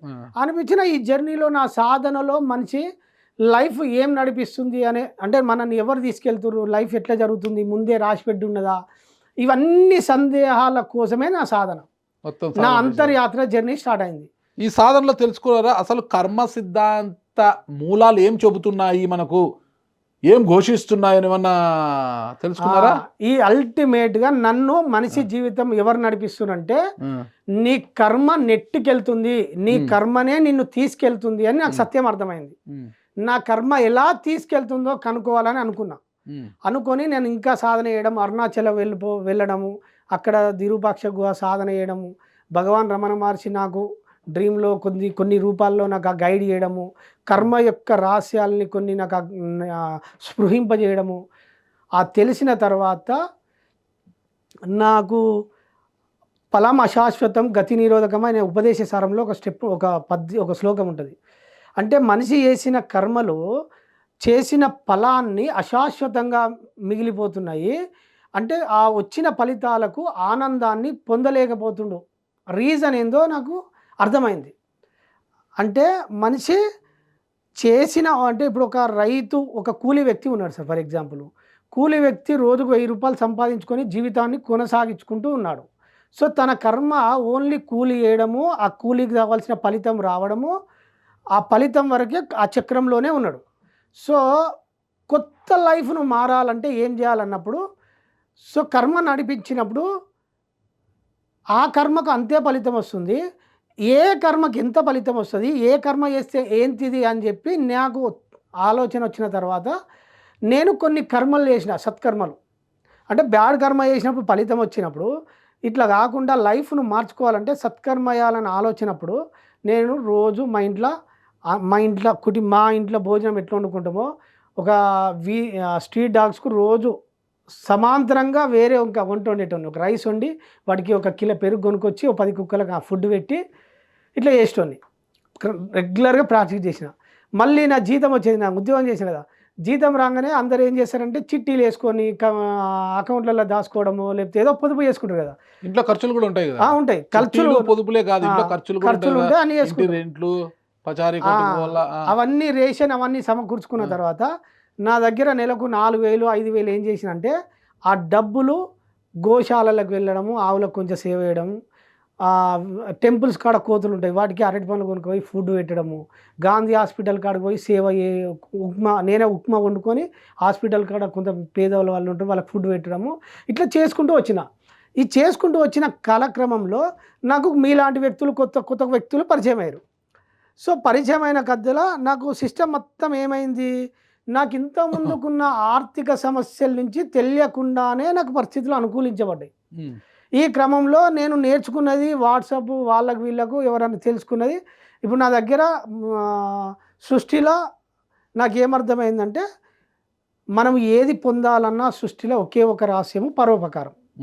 పరోపకారం ద్వారానే మనిషి జ్ఞానం పొందాలన్నా, ధనం రావాలన్నా, ప్రేమ పొందాలన్నా, సృష్టిలో ఏది రావాలన్నా మనం పరోపకారం ద్వారానే పొందుతాం. అంతే. సో ఈ పరోపకారం అనేది నేను నా జీవితంలో ఆచరణలో చేస్తూ స్టార్ట్ అయినా. చేయనక తర్వాత నా దగ్గర కొంత ఈ నేర్చుకున్న ఈ కర్మ సిద్ధాంతం గురించి వాళ్ళకి వీళ్ళకు చెప్పడము స్టార్ట్ చేయడం, వాళ్ళ వీళ్ళతో మాట్లాడినప్పుడు రికార్డ్ చేసిన సార్. నేను వాట్సాప్ రికార్డ్ చేసి వేరే వాళ్ళు అడిగినప్పుడు వాళ్ళకి పంపించడం స్టార్ట్ చేసిన. అది క్రమేపీ ఒక ఎన్ఆర్ఐ దగ్గరికి పోయింది. ఆయన జస్ట్ ఆ విని నా ఆడియో విని, అంటే ఒక ఏం చెప్పారు ఆడియోలో మీరు? ఆడియోలో 2000 మన ఎలక్షన్ ముందు సార్, 2023 ఎలక్షన్ ముందు 3 నెలల ముందు ఒక ఆడియో మాట్లాడినా. ఈ సమయంలో సో ప్రేక్షకులు దీన్ని అర్థం చేసుకోవాలి. సో టీఆర్ఎస్ పార్టీ ఎలా ఓడిపోతుంది, కాంగ్రెస్ ఎలా గెలుస్తుంది అనేది అప్పుడు బీఆర్ఎస్ ఇప్పుడు.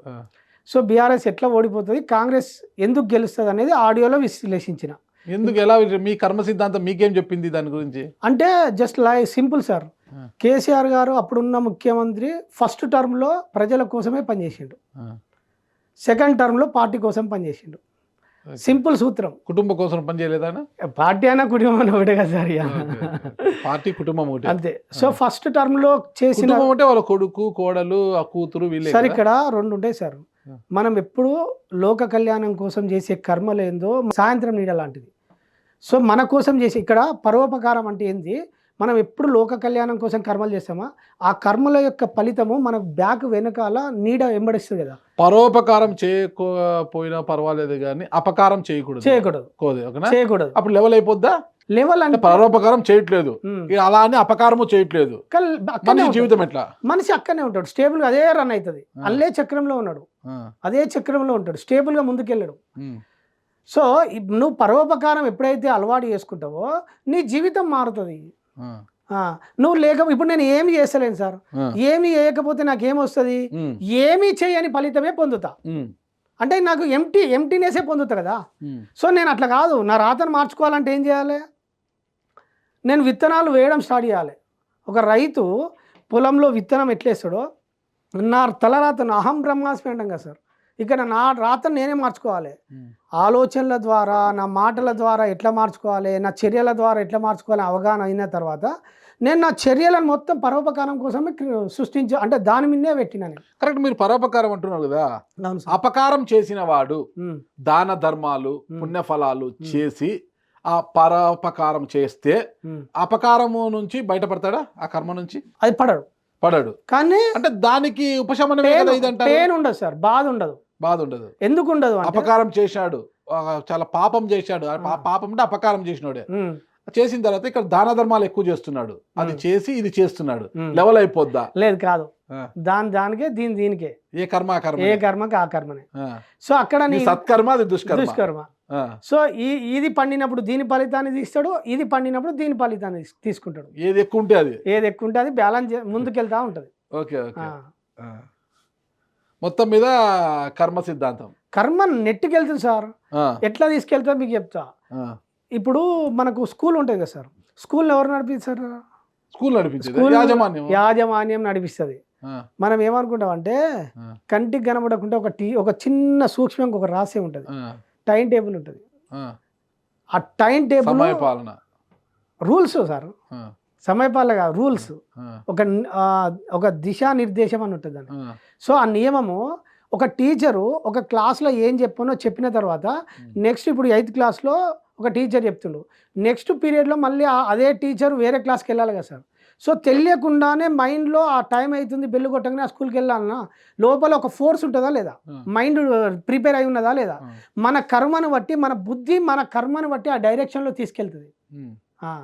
ఆ కర్మను బట్టి మనల్ని ఆ బుద్ధి ఆ డైరెక్షన్లో తీసుకెళ్ళినప్పుడు మనకు ఆ కర్మ అనుభవించడానికి ప్రకృతి ఏమేం కావాలో వాళ్ళందరినీ స్కెచ్ చేసి డిజైన్ చేసి వాళ్ళందరినీ నీకు పరిచయం చేసి వాళ్ళని సమకూర్చి పెడుతుంది నీకు. స్కూల్లో ఒక క్లాస్ తర్వాత ఇంకొక క్లాస్కి వెళ్ళాలి, అంటే 8వ తరగతికి తెలుగు పాఠం చెప్పిన ఉపాధ్యాయుడు మళ్ళీ 9వ తరగతికి మళ్ళీ 9వ తరగతిలో తెలుగు పాఠం చెప్పాలి, 10వ తరగతిలో చెప్పాలి. అది తన విధి, అది తన డ్యూటీ, ప్రతిరోజు తన డ్యూటీ అది. ఈ రోజు first period, second period, third period, fourth period, fifth period ఏదో తీసుకుంటాడు అతను. ఆ పీరియడ్ కేటాయించిన మేరకు స్కూల్ యాజమాన్యమో లేదంటే స్కూల్ హెచ్ఎం, గవర్నమెంట్ స్కూల్ అయితే స్కూల్ హెచ్ఎం కేటాయించిన ప్రకారము అతను ఆ పీరియడ్ లో వెళ్ళాలి. 8th క్లాస్కి ఎప్పుడు వెళ్ళాలి, 9th క్లాస్కి ఎప్పుడు వెళ్ళాలి, 10th క్లాస్కి ఎప్పుడు, అది తన విధి, కర్తవ్యం. ఆ విధికి కర్తవ్యం. ఆ కర్తవ్యానికి ఈ కర్మకు ఏంటి సంబంధం? ఇప్పుడు అది మీకు ముందే నిర్ణయించబడ్డట్టు కనబడుతుందా లేదా? అవును. ఇక్కడ ప్రారబ్ధ కర్మ కూడా ముందే నిర్ణయించబడ్డది. ప్రారబ్ధ కర్మ నిన్ను నెట్టుకెళ్తుంది, తీసుకెళ్తుంది. నువ్వు ఎక్కడ నీ జోన్, నువ్వు ఏ జోన్లో ఉండాలనో, నీ పరిస్థితులు ఎట్లా డిజైన్ కావన్నో, ఎటువంటి వ్యక్తులు నీ జీవితంలోకి రావన్నో, బ్యాడ్ టైం వచ్చినప్పుడు నిన్ను మోసం చేసే వ్యక్తులు ఒక స్నేహితుల రూపంలోనో బంధువుల రూపంలో పరిచయం అయ్యి నీ చుట్టూ చేరుతారు. హఠాత్తుగా నువ్వు వాళ్ళకి డబ్బులు సమకూర్చేస్తావు, ఏదో ఒక బిజినెస్ క్రియేట్ అవుతుంది, లాస్ అవుతావు. మొత్తం స్క్రిప్ట్ రెడీ అయి ఉంటుంది. నువ్వు వద్దనుకున్నా నీ మైండ్ అందులో ఇన్వాల్వ్ అవుతుంది. బుద్ధి కర్మానుసారం నీ బుద్ధి మొత్తం ఆ ట్రాప్లో ఉంచేస్తుంది. ఆ కర్మ ఎన్ని రోజులు ఉంటుందో అన్ని రోజులు వీళ్ళు మాయలోనే ఉంటారు. ఇది ఎట్లుంటుంది అంటే, ఫర్ ఎగ్జాంపుల్ మీకు రామాయణం తెలుసారు. ఇప్పుడు సీతమ్మ వారు రావణాసురుడు ఎత్తుకపోయే క్రమంలో జింక వస్తుంది కదా సార్, బంగారు లేడీగా ఆ లేడీలాగా సీతమ్మ వారికి కనబడుతుంది. సో ఇక్కడ ప్రకృతి ఏం చేసిందంటే, ఇక్కడ రామలక్ష్మణులు ఉంటే ఆమె అక్కడికి వెళ్ళదు, అంటే రావణాసురుడు వచ్చి తీసుకుపోయే సాధ్యం కాదు. సో ప్రకృతి ఏం చేసింది, ఒక జింకను పంపించింది. ఈమె దృష్టి జింక మీద పడ్డది. అప్పుడు ఈమె లోపల కోరిక కలిగినప్పుడు రాముణ్ణి అడిగింది, నాకు ఆ బంగారు లేడీ కావాలన్నది. రామునికి తెలియదా బంగారు లేడీ ఉంటుందా, మంచి మామూలు లేడీ ఉంటుందా? సో ఆయన కూడా ఆ మైండ్ను కూడా ప్రకృతి వశపరుచుకుంటుంది. కర్మను బేస్ చేసుకొని ఆ గ్రూపులో నీ మైండ్ను క్యాచ్ చేసుకొని ఎవరెవరు ఏం అనుభవించనో వాళ్ళందరినీ ఇంటర్లింక్ చేస్తారు సార్. ఆ ఇంటర్లింక్ చేసి నీ కర్మఫలాన్ని అందజేయడంలో ప్రకృతి అంత స్కెచ్ చేస్తుంది, అంత డిజైన్ చేస్తుంది. సో ఇప్పుడు నేను ఈ రాముడు లక్ష్మణుడు బంగారు జింక కోసం అలా వెళ్ళడం రావణుడు ఇక్కడ చెరపట్టి తీసుకెళ్ళడం. ఇక్కడ ఉల్టా సార్, మన ఇక్కడ కర్మ యొక్క రహస్యం ఉల్టా అర్థం చేసుకోవాలి. మనం చూసే దృష్టిని ఉల్టా చూడాలి. ఇప్పుడు హనుమంతుడు ఉన్నాడు సార్, లంకను దలగబెట్టిండు. ప్రపంచానికి మొత్తం అందరు ఏమనుకుంటారు, లంకను దలగబెట్టిందంటే ఎవరు? హనుమంతుడు. ఇది ప్రపంచానికి తెలిసిన సత్యం. కానీ సత్యము హనుమంతుడు తలగబెట్టలే. ఎవరు తగలబెట్టారు? రావణాసురుడే తలగబెట్టుకున్నాడు. తన తోకకు నిప్పు పెడితే, ఇప్పుడు తోకకు ఆదేశాలు నిప్పు పెట్టమని ఆదేశాలు ఎవరు ఇచ్చిర్రు? రావణాసురుడే ఇచ్చిండు. తన సైన్యానికి ఆదేశాలు ఇచ్చింది, అంతే కదా. హనుమంతుడు తోకను అంటు పెట్టుకోవడానికి దానికి కావాల్సిన సామాగ్రి, అంటే నువ్వు గ్యాస్ నూనె లేకపోతే ఆ గుడ్డలు దానికి అంతా తీసుకెళ్ళలే కదా, అవన్నీ తనకే రెడీ చేసి పెట్టుకున్నాడు. సో ఇక్కడ తన మైండ్ తన అంటే బుద్ధి కర్మానుసారం కదా. సో రావణాసురుడు సైన్యానికి ఎప్పుడైతే ఆదేశాలు ఇచ్చిండో అది వాళ్ళు పాటించారు. దాన్ని పాటించడము హనుమంతుడు పాత్రధారిగా వాళ్ళు కర్మను ఆ లంకను తలగబెట్టడానికి హనుమంతుని ప్రకృతి వాడేసుకున్నది. మన కర్మ ఎవరైతే మనం ఎక్స్పీరియన్స్ చేయనో, ఇప్పుడు నేను నష్టపోవాలి సార్, నా జీవితంలో నష్టపోవాలి. ఫర్ ఎగ్జాంపుల్ మా కొడుకు చనిపోవాలని నా కర్మలో ఉంది. చనిపోవాలంటే నా కొడుకు పుట్టాలి కదా, పుట్టి పెరగాలిగా, నేను ఆనందాన్ని కొద్ది రోజులు అనుభవం చేయాలిగా, మళ్ళీ నేను దుఃఖం అనుభవించాలంటే వాడు చనిపోతాను కదా. ఏదైతే మనం కోల్పోవాలన్నప్పుడు ఫస్ట్ అది నీ దగ్గరికి రావాలి, అది మనం పొంది ఉండాలి. ఆ పొంది ఉన్న క్రమంలో మనకు ఆ సమకూర్చే టైం కనబడుతుంది సార్. ఇప్పుడు మీరు ఫర్ ఎగ్జాంపుల్ ఒక 40 ఏళ్ళ వయసులో ఒక వ్యక్తి, ఒక ఉద్యోగి ఒక 50 లక్షలు నష్టపోవాలనుకుందాం. ఈ ముందే ప్రకృతి 50 లక్షలు ఎట్లా సమకూర్చనో ఆయన కర్మానుసారం 50 లక్షలకు తగినంత బిజినెస్ ఆ సమకూర్చే వ్యక్తులను ముందు ఈయన డిజైన్ చేస్తారు. ఆ డిజైన్ చేసి ఒక ఉద్యోగం ద్వారా 50 లక్షలు కూడబెట్టుకోవడమా, ఒక బిజినెస్ దగ్గర 50 లక్షలు కూడబెట్టుకోవడమా, లేదా ఒక బ్యాంకు లోన్ తీసుకోవడమా, లేదా ఆయన ఫ్రెండ్స్ పరిచయం అయ్యి వాళ్ళకి అప్పు ఇవ్వడమా ఇది జరుగుతుంది. ఈ అప్పిచ్చే క్రమంలో 50 లక్షలు అప్పుడు ఏం చేస్తారు, ఎవరెవరు గ్రూపు నష్టపోవన్నో ఆ నష్టపోయే వ్యక్తులు ఉంటారు, ఒక నలుగురు ఫ్రెండ్స్ ఉంటారు. నలుగురు ఫ్రెండ్స్ నిన్ను ముందే వాళ్ళని స్కెచ్ చేస్తుంది, వాళ్ళు కూడా నష్టపోయే వ్యక్తులనే పరిచయం చేస్తుంది. ఆ నలుగురిని కలిసి ఒక బిజినెస్ క్రియేట్ చేయడం, లేదా ఒక హోటల్ పెట్టించిన తర్వాత ఆ హోటల్ ఎట్లా రన్ అవుతుంది అంటే వీళ్ళు తలా 50 లక్షలు తీసుకొచ్చి ఒక బిజినెస్ పెడతారు. బిజినెస్ పెట్టినప్పుడు వీళ్ళకి ప్రారంభంలో అంటే ఆ టైంలో 50 లక్షలు పెట్టి వీళ్ళ మైండ్ ఊహల్లో ఉంటుంది, హోటల్ పెట్టిన బిజినెస్ రన్ అవుతూ ఉంటుంది. కానీ వీళ్ళు హోటల్ పెడతారు, అప్పుడు పెట్టుబడి పెడతారు, రన్ అవుతూ ఉంటుంది, లాభం రాదు, రన్ అవుతుంటుంది. అది మళ్ళీ వాళ్ళకి ఏమనిపిస్తుంది అంటే ఇంకొక 6 నెలల తర్వాత ఇప్పుడే పెట్టినాం కదా కొద్ది రోజులకు లాభం వస్తుంది అని చెప్పి మళ్ళీ ఇంకా కొద్దిగా అక్కడ ఇక్కడ లోన్లు తెచ్చి పెట్టడం స్టార్ట్ అవుతుంది. ఇట్లా క్రమేపీ స్నేహితులు అందరూ అక్కడ ఇక్కడ అప్పులు తీసుకొచ్చి దాన్ని రన్ చేస్తారు. వీళ్ళ కర్మ ఎన్ని సంవత్సరాలు ఉంది అన్ని సంవత్సరాలు ఆ జోన్లో ఉంచేస్తుంది. నాకు ఒక డౌట్ చెప్తారా? రోడ్డు క్రాస్ చేయాలి మీరు, ఓకే, బస్సులు, లారీలు, 2 వీలర్స్, కార్లు తిరుగుతున్నాయి రైమని. అవును సార్. ఆగిపోతారా? ఆగి అవన్నీ క్లియర్ అయినాక పోతారా? నా కర్మ ఎలా ఉంటే అలా అవుతుందని అలాగే ట్రాఫిక్లో నడుచుకుంటూ పోతారా? ఆగిపోతాం. మరి అది కర్మ చెప్తుందా? నీ ప్రారంధంలో నువ్వు బతకాలంటే నీ వెనకాల ఫోర్స్ ఉంటుంది. నిన్ను నువ్వు ఈ పద్మవ్యూహంలో చిక్కుకున్నా నీకు మరణం రాదు, నిన్ను ఆపేస్తుంది. ఇప్పుడు 2 వ్యక్తులు ఉన్నారు సార్, 2 వ్యక్తులకు సమాంతరంగా ఇక్కడ నిలబడ్డప్పుడు ఒక వ్యక్తికి యాక్సిడెంట్ అయి చనిపోయాడు, ఇంకో వ్యక్తి పక్కకున్న వ్యక్తి ఆయనకి ఏం కాలే, మరి ఒకటే బండి మీద ఉన్నారు సార్. మరి ఈయనకి ఏంటంటే ఆయన కర్మ వండింది, ఆయన కర్మ వండలే, దట్స్ అంతే. దేవుడైనా రాక్షసుడైనా రాజైనా బంటైనా మొత్తం మీద మనుషుల జీవితము, దేవుడి కా నుంచి రాక్షసుల కాంచి మనుషుల జీవితం వరకు కర్మ సిద్ధాంతం ప్రకారమే జరుగుతుంది. అవును సార్, మీరు సింపుల్. ఇప్పుడు మన భారతదేశం ఉన్నది సార్, టోటల్ పొలిటికల్ వ్యవస్థ ఉంది కదా, రాజకీయ వ్యవస్థ ఉంది కదా, రాజకీయ వ్యవస్థ ఆధీనంలోనే మిగతా వ్యవస్థలన్నీ పనిచేసేయాలి. సో ఈ సృష్టిలో అతి మూల సిద్ధాంతం కర్మ సిద్ధాంతం.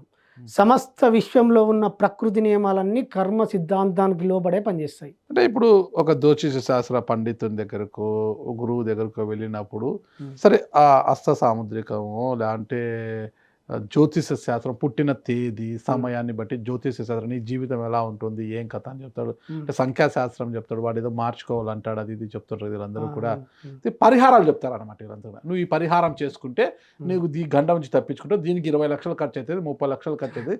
కొంతమంది అయితే శవాలను తీసుకొచ్చి పూజలు చేయాలనే దుర్మార్గులైన జ్యోతిష శాస్త్ర పండితులు కూడా కొంతమంది ఉన్నారు. ఓకేనా, చాలా దుర్మార్గం, శవాలు తీసుకొచ్చి పూజలు చేయాలా అంటున్నారు అనమాట. అలాంటి దుర్మార్గమైన జ్యోతిష శాస్త్ర పండితులు కొంతమంది ఉన్నారు. ఓకేనా, మరి ఇవన్నీ చేసే బదులు అంటే వీటికి పరిహారాలు ఉన్నాయని వాళ్ళు అంటున్నారు కదా, అలాగే కర్మ నుంచి తప్పించుకోవడానికి, ఈ కర్మ సిద్ధాంతం నుంచి తప్పించుకోవడానికి పరిహారాలు ఏమి ఉండవంటారా? అసలు పరిహారం అంటే ఆ మీనింగ్ తెలుసుకోవాలి సార్ మనము. చెప్పండి, ఏం మీనింగ్ చెప్పండి. పరిహారం అంటే తిరిగి చెల్లించడము. నేను ఏదైతే గతంలో చేసిన కర్మ ఇప్పుడు అనుభవిస్తున్నానో ఆ పరిహారము అంటే తిరిగి అంటే దాన్ని చెల్లించాలి, రుణం చెల్లించాలి.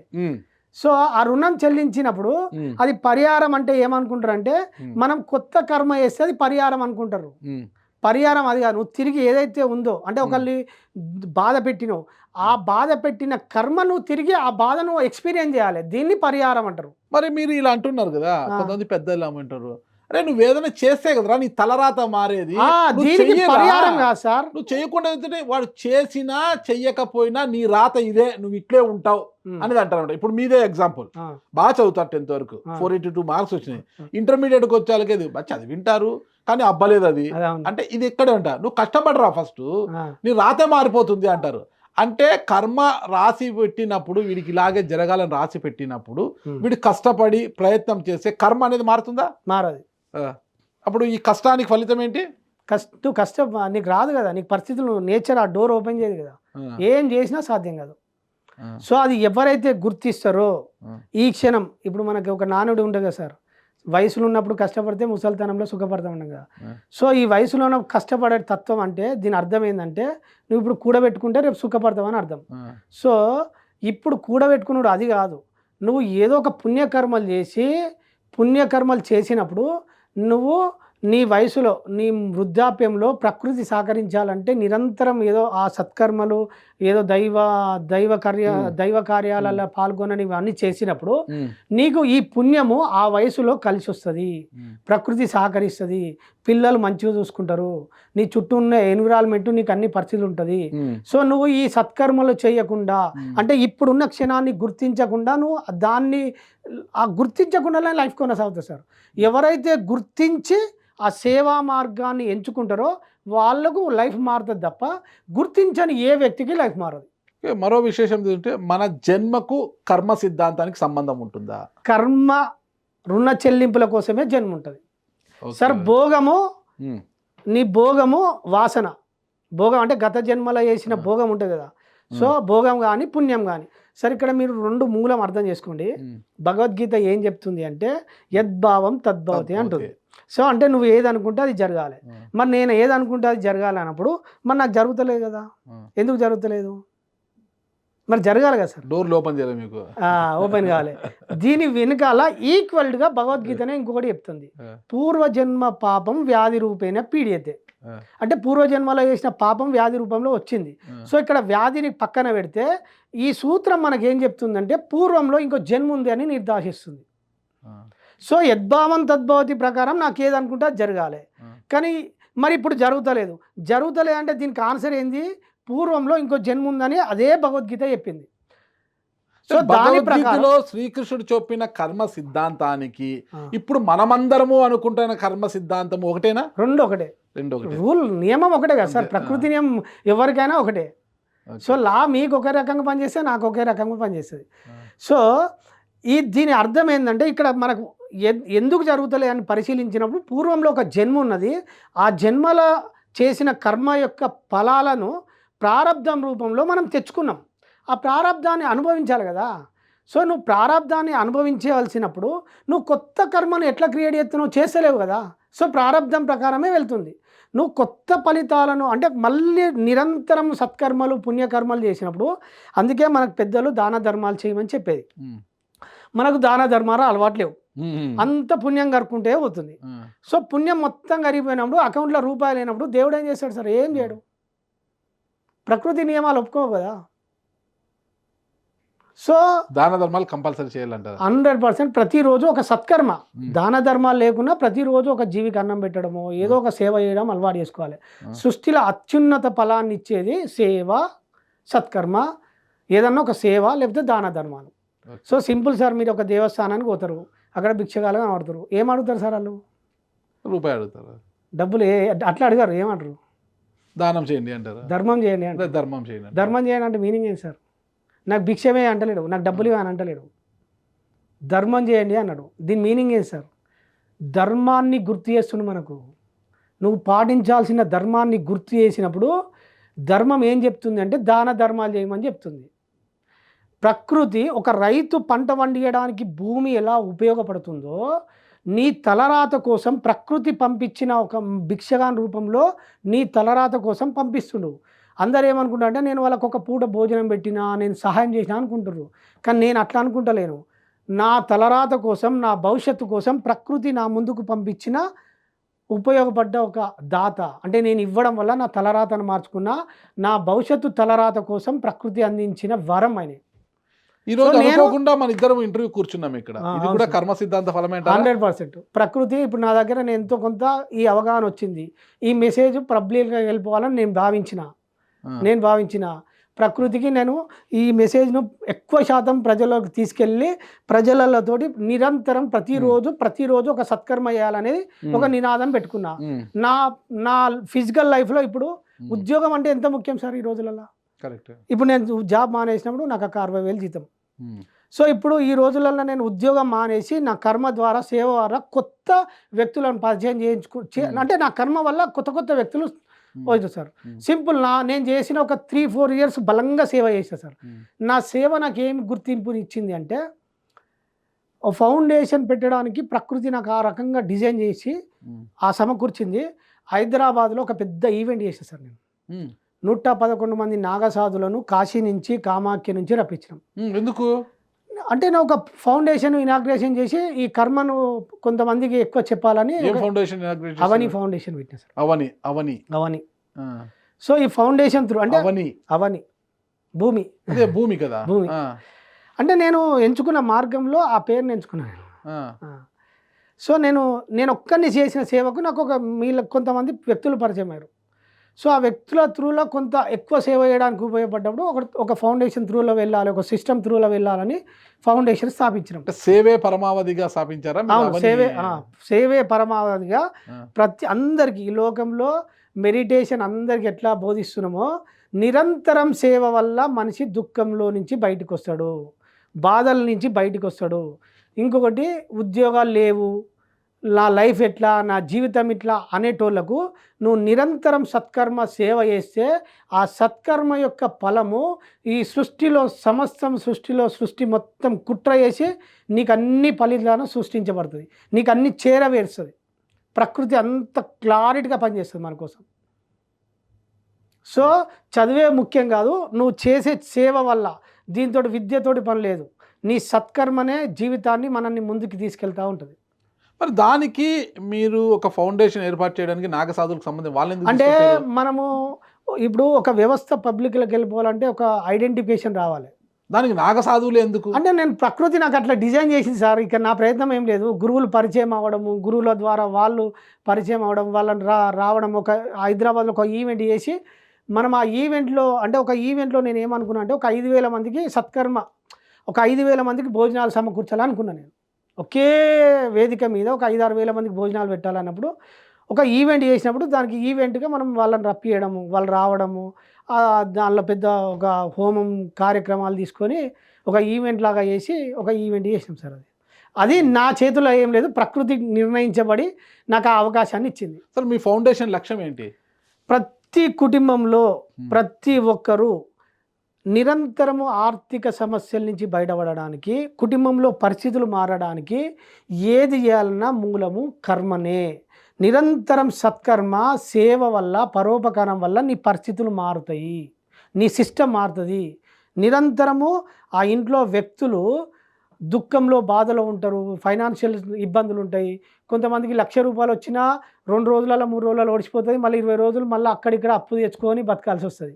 సో మనకు ఈ తెలంగాణలో ఒక నానుడు ఉంటుంది సార్, ఇక్కడ అర్గత్ లేదు బర్కత్ లేదు అంటాం సార్. అర్గత్ అంటే నాకు 1,00,000 వచ్చినా 2,00,000 వచ్చినా 2 నెలలు అడుగుతాయి, మొత్తం వచ్చిన సొమ్ము మళ్ళీ ఇది అయిపోయినాక మళ్ళీ వాళ్ళని వీళ్ళని అడుకోవడమే ఉంటుంది. సో బర్కత్ అంటే ఏంది, వచ్చింది నిలబడదు. సో ఈ 2 ఉండాలంటే సేవ వల్ల, దాన ధర్మాల వల్ల నీకు అవకాశం రాదు. నిరంతరం నీకు సమకూరుతూనే ఉంటాయి, బాయిల నీళ్ళు ఊరినట్టు నీకు పరిస్థితులు మారుతూ ఉంటాయి. ఇది నా లైఫ్ ప్రాక్టికల్గా నేను సాధించిన. ఇప్పుడు మీరు బాగానే సంపాదిస్తున్నారా? సంపాదించడం కాదు సార్, నేను సేవ వల్ల నాకు పరిస్థితులు ఏర్పడాయి, నాకు సమకూర్చే వ్యక్తులు ఉన్నారు. పరిస్థితులు ఏర్పడ్డాయి, సేవ చేస్తున్నారు, బాగానే ఉంది. అది ఉద్యోగం వదిలేశారు, భార్య ఉన్న ఒక కొడుక్కి తిండి తిప్పలు ఎట్లా? అవును సార్, నేను చేసిన సేవ వల్ల ఫలితం సృష్టించబడుతుంది. ఎలా సృష్టించబడుతుంది? ధన రూపేణ వస్తుందా? నాకు అన్ని రూపాయలు ధన రూపంలోనే వస్తుంది. నా ప్రయత్నం లేకుండానే మీలాంటి వ్యక్తులు, ఇప్పుడు ఒక వ్యక్తి వచ్చి, సార్ మీ బాబు మన పండుగ ఉంది, ఒక కాంట్రాక్టర్ పరిచయం అయ్యి మీ అబ్బాయికి బట్టలు కొట్టుకున్నాను, ఒక 50,000 ఉచితంగా ఇచ్చిండు. బట్టలకి 50,000 సార్ ఆయన ఇవ్వాలనిపించే దాన్ని వంక పెట్టుకొని ఇచ్చిండు సార్. నాకు అట్లా ఎప్పటికీ ఎవరో ఒకరు పరిచయం అయితేనే ఉంటారు. మాకు 5,000 కదండి. అవును సార్, నువ్వు సేవ చేస్తే నీకు వస్తుంది. మీరు సేవ చేయండి, మీరు సత్కర్మ చేయండి, 100% రాకపోతే నన్ను అడగండి. కానీ మనకు తక్షణ ఫలితాలు రావు. నేను 3.5 సంవత్సరాలు సేవ చేసిన, నాకు రిజల్ట్ వచ్చింది. నా ఆర్టీసీలో ఉద్యోగంలో ఉంటే నా ఉద్యోగ చక్రంలోనే ఉంది, నా జీవితాన్ని మార్చుకున్నా. ఇది ఎట్లా మార్చుకోవాలనుకుంటే, ఇప్పుడు ఒక రైతు, ఒక కూలి రోడ్డు మీద పనిచేసే ఒక కూలికి రోజు ₹1,000 కర్మ సార్. ఇద్దరు సమాంతరంగా ₹1,000 కూలీలు ఉన్నారు. ఇక్కడ భగవాన్ రమణ వారు చెప్పిన సూత్రం ఇదే. సో ఒక ఆయనే ఆ ₹1,000 తెచ్చుకుంటుండు, తింటుండు, బాగానే ఉంది, నడుస్తుంది. కానీ ఇంకో ఆయన ₹1,000 తెచ్చుకున్న అందులో ఒక ₹100 దాన ధర్మాలకు, మూగ జంతువులకు ఏదో సేవకు పెట్టి ₹100 ఖర్చు పెట్టుకున్నాడు. వీళ్ళేమో సాయంత్రం పెగ్గు తాగడము, ఖర్చు పెట్టుకోవడం, ఇట్లే ఉన్నాడు, మందు చుక్క ఏదో వేయడం. ఇంకో వ్యక్తి కొంచెం ఆ ధర్మాన్ని నీతి నియమాలను పాటిస్తూ అదే ₹1,000 జీతం, ఈయన కూడా అదే కూలి చేసుకునే వ్యక్తి. కానీ 1 సంవత్సరం 2 సంవత్సరాలకు మీలాంటి ఒక వ్యక్తి వచ్చి ఆయనకు ఒక ₹1,00,000 వర్క్ ఇచ్చి పని చేయమని చెప్పిండు. నేను మీరు కాదు సార్, ఒక వ్యక్తి అన్న నేను. మీలాంటి వ్యక్తి, ఒక హృదయం ఉన్న వ్యక్తి ప్రకృతి ఆయన చేసిన కర్మకు సేవ చేసిండు కదా సార్. ఆ సేవకు ఫలితాన్ని ఇంకో వ్యక్తిని సృష్టించి, ఇప్పుడు మన కర్మఫలం అందేయాలి కదా, ఆయన పుణ్యం చేసింది కదా, మరి పుణ్యం దక్కాలి కదా. దక్కినప్పుడు ఒక వ్యక్తిని తీసుకొచ్చి ఒక 1,00,000 రూపాయలు గీ ఇంట్లో బాత్రూమ్ కట్టు, లేకపోతే గీ ఇల్లు కట్టు అని చెప్పి ఒక వర్క్ ఇచ్చిండు. ఆయన 1000 రూపాయలు చేసే దానిలోనేమో ఆ వ్యక్తి అందులోనే ఇరుక్కుపోయిండు. ఈయన 1,00,000 రూపాయల వర్క్ చేసినప్పుడు ఒక 10,000 మిగిలినాయి అందులో. మరి ఇప్పుడు ఈయన మార్చుకున్నాడా లేదా లైఫ్ను? నేను ఇదే సూత్రం పాటించిన. Okay okay. నాకు నా చుట్టూ ఉన్న వ్యక్తులు మారారు, సత్కర్మలు చేశారు మీరు. సత్కర్మలు సేవలు చేసిన గొప్ప వ్యక్తులు పరిచయం అయ్యారు, నా ఒక అవకాశం ఇచ్చిర్రు. నేను ఎవ్వరి రూపాయి అడగలేదు, వాళ్ళంతలో వాళ్ళే వచ్చి నాకు సమకూర్చిరు. ఇప్పుడు కొంతమంది జ్యోతిష శాస్త్ర పండితుల దగ్గరికి వెళ్ళినప్పుడు ఏలినాటి శని నడుస్తుంది మీకు, ఈ దోషం ఉంది, ఇది చేసుకుంటే బాగుంటుంది అని ఏదో చెప్తుంటారు అనమాట. మరి ఈ ఏలినాటి శనికి కర్మ సిద్ధాంతానికి సంబంధం ఉందా అంటే ఏమంటారు? 100% ఉంటుంది. కర్మ ఏలినాటి శని అంటే ఏం సార్? శని కర్మ ఫలదాత. శనిలో ఉచ్చ స్థితి నీచ స్థితి 2 ఉంటాయి. నీచ స్థితి అన్నప్పుడు నీకు బ్యాడ్ టైం నడిచినప్పుడు ఆ ఫలాన్ని అందజేస్తాడు. ఉచ్చ స్థితి అంటే నీకు గుడ్ టైం వచ్చినప్పుడు అన్ని సమకూరుస్తూ ఉంటాడు. సో ఈ నీచ స్థితినే మనం ఏలినాటి శని అంటారు. సో కొందరికి ఆ టైం ఇప్పుడు కొందరికి 2 సంవత్సరాలు ఉంటుంది, కొందరికి 3 సంవత్సరాలు ఉంటుంది, కొందరికి 5 సంవత్సరాలు ఉంటుంది, కొందరికి జీవితకాలం ఉంటుంది కర్మ, కొందరికి 15 ఏళ్ళు ఉంటుంది, కొందరికి 20 ఏళ్ళు ఉంటుంది. ఒక్కొక్కరికి ఒక డిజైన్ ఉంటుంది సార్. ఇది మనం అంతుపట్టలేం. సో ఈ ప్రణాళికని చెప్పేదే జ్యోతిష శాస్త్రం. అంటే నీ టైం గుడ్ టైం ఉందా, బ్యాడ్ టైం ఉందా? జ్యోతిష శాస్త్రానికి కర్మ సిద్ధాంతానికి సంబంధం? అవును సార్. స్కానర్ ఇప్పుడు నువ్వు హాస్పిటల్కి పోతాం కదా సార్, హాస్పిటల్కి పోతే లోపల ఏమున్నదో ఒక ఐసీయూలో మనకు అది ఉంటుంది కదా సార్, టెస్టులు చేస్తారు కదా సార్. ఇప్పుడు ఆ ల్యాబ్లో టెస్టులు చేస్తారు కదా, ఈ టెస్టులను అంటే లోపల ఏం జరిగిందో కనుక్కునేదే జ్యోతిష శాస్త్రం. ఇప్పుడు నాకు లోపల ఒక ఎముక బోన్ ఎక్స్రే తీయాలి, ఎక్స్రే తీస్తే లోపల ఏమున్నదో తెలుస్తుంది. సో జ్యోతిష శాస్త్రము నీ జన్మ ప్రణాళికని చెప్పబడుతుంది. కానీ యాజ్ టీజ్గా ఏ వ్యక్తి వస్తాడు, ఎవరు వస్తారు, నీ జీవితంలో ఎంత నష్టపోతావు చెప్పవు. జస్ట్ మళ్ళీ అల్టిమేటు దాన్ని ఇది మాత్రమే చెప్తుంది, దీన్ని గుర్తిస్తుంది కర్మ. సార్ ఇప్పుడు ఒక ఎక్స్రే ఏం చెప్తుంది, ఇక్కడ ఇది ఉన్నది అని చెప్తుంది.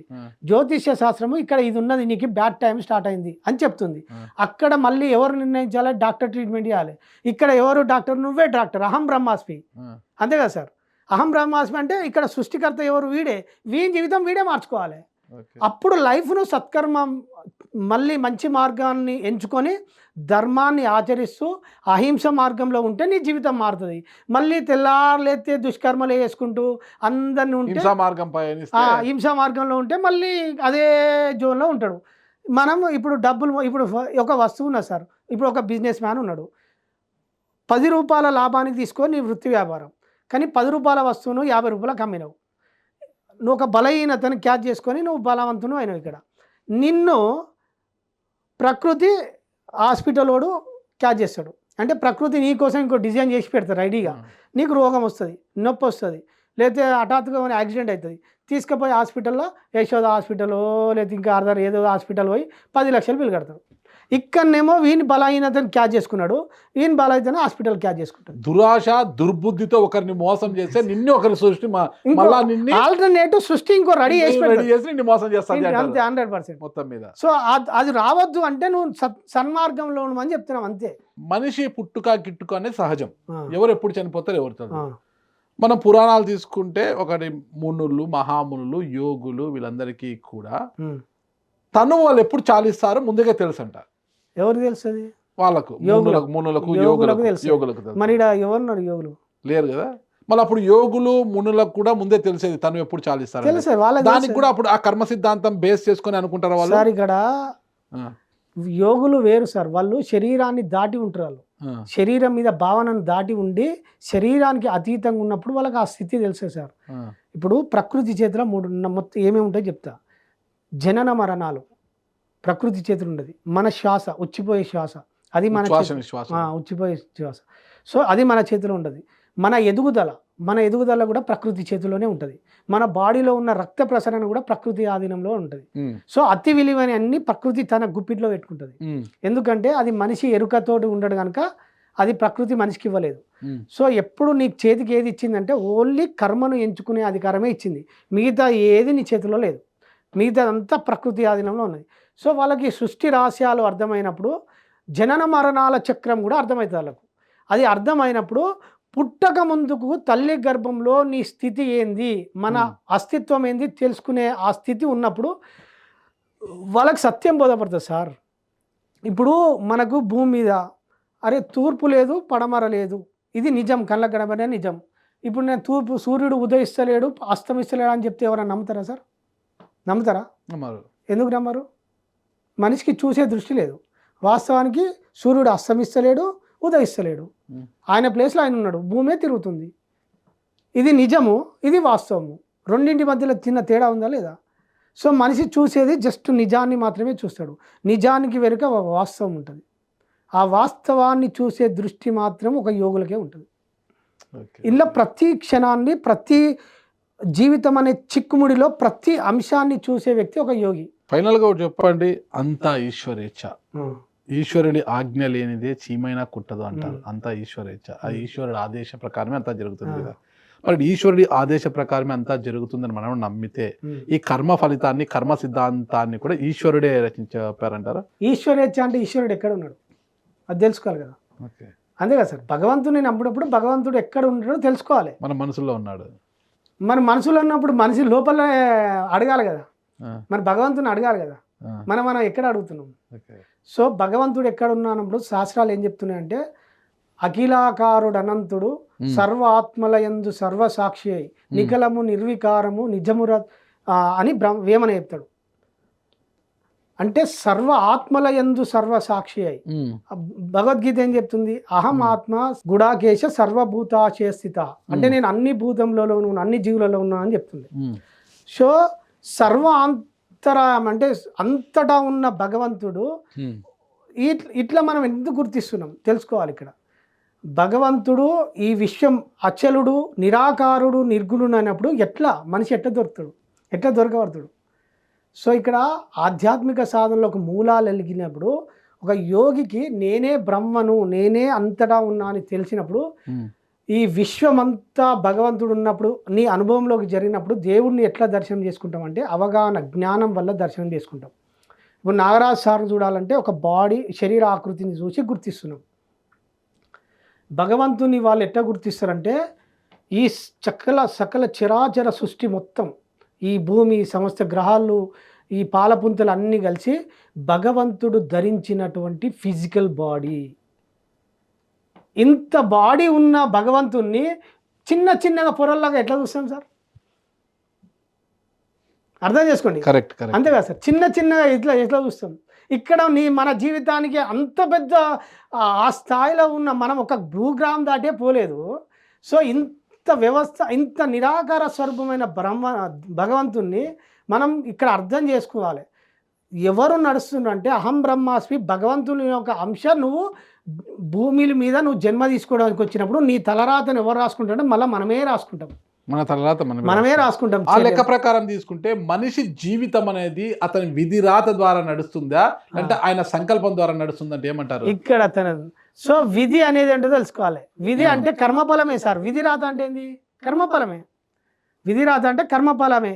సంకల్ప ఫలం ఎప్పుడు నడుస్తుంది అంటే మనం గుర్తించినప్పుడు సంకల్ప ఫలం పనిచేస్తుంది. మనిషి గుర్తిస్తలేడు కదా. నువ్వు క్షణాన్ని గుర్తించినప్పుడు, ఫర్ ఎగ్జాంపుల్ సార్, మనం ఇక్కడ బలంగా ఉన్నాం. ఇప్పుడు మనం మాదాపూర్లో ఉన్నాం. ఇప్పుడు మేము బెంగళూరు పోవాలని నిర్ణయించుకోవాలి. సో కానీ మీ పరిస్థితులు ఇక్కడనే ఉండాలని డిసైడ్ అయినాయి. కానీ మీరు బలంగా నిర్ణయం తీసుకొని ఒక ఫోర్స్ లాగా మీకు పరిస్థితులు, ఇంకా అక్కడ వేరే షూట్ ఉంది సార్, ఇక్కడ కూడా ఒక సీఎం ప్రెస్ మీట్ ఉంది, లేదా పెద్దది ఉన్నది. సో ఇక్కడ పరిస్థితులు మిమ్మల్ని నెట్టుకెళ్తున్నాయి, కానీ మీకు అక్కడ ఫ్యూచర్ ఉన్నది. సో ఈ రెండింటి సంఘర్షణ ఇక్కడ పెద్దది ఉన్నది. ఈ రెండింటి మధ్యలో సంఘర్షణలో మీరు ఏ నిర్ణయం తీసుకుంటారు? కానీ మీ డిజైన్ ఇక్కడ తీసుకెళ్తుంది. మీ ప్రారంధం ఇక్కడనే ఉండాలని ఉంటుంది. కానీ మీరు గట్టిగా పోట్లాడి ఇది నష్టపోయినా పర్లేదు అనుకొని అక్కడికి వెళ్ళాలనుకుంటే ఇది తప్పించబడుతుంది. అది ఎప్పుడు మీరు గుర్తించి తెలుసుకున్నప్పుడు. గుర్తించకపోతే లైఫ్ నెట్టుకెళ్తుంది. ఇటే కరెక్ట్, మీరు చెప్పింది వాస్తవం. ఇక ఫైనల్గా ఒకటే, మనిషి కర్మలకు ఫలితం ఇచ్చేది ఎవరు? కర్మకు కారణమైన వాడు. ఆ కారకుడు ఎవరు? మనం కర్మలు ఏం కర్మలు చేస్తున్నాం? ఇప్పుడు నేను ఒక ఆఫీస్లో ఉద్యోగం చేస్తున్నా సార్. ఉద్యోగం చేసినప్పుడు నాకు ఉద్యోగం ఎవరైతే ఇచ్చారో ఆ యాజమాన్యం కర్మఫలాన్ని ఇస్తుంది. అర్థమైందా? సో ఇప్పుడు నేను ఒక సంస్థలో పనిచేసినప్పుడు నేను చేసిన కర్మకు యాజమాన్యం ఫలితం ఇస్తుంది, కానీ ఆ ఫలితము నాకు అశాశ్వతంగా ఉన్నది, శాశ్వతంగా లేదు. నాకు వచ్చే జీతము నా కుటుంబానికి సరిపడా జీతం లేదు.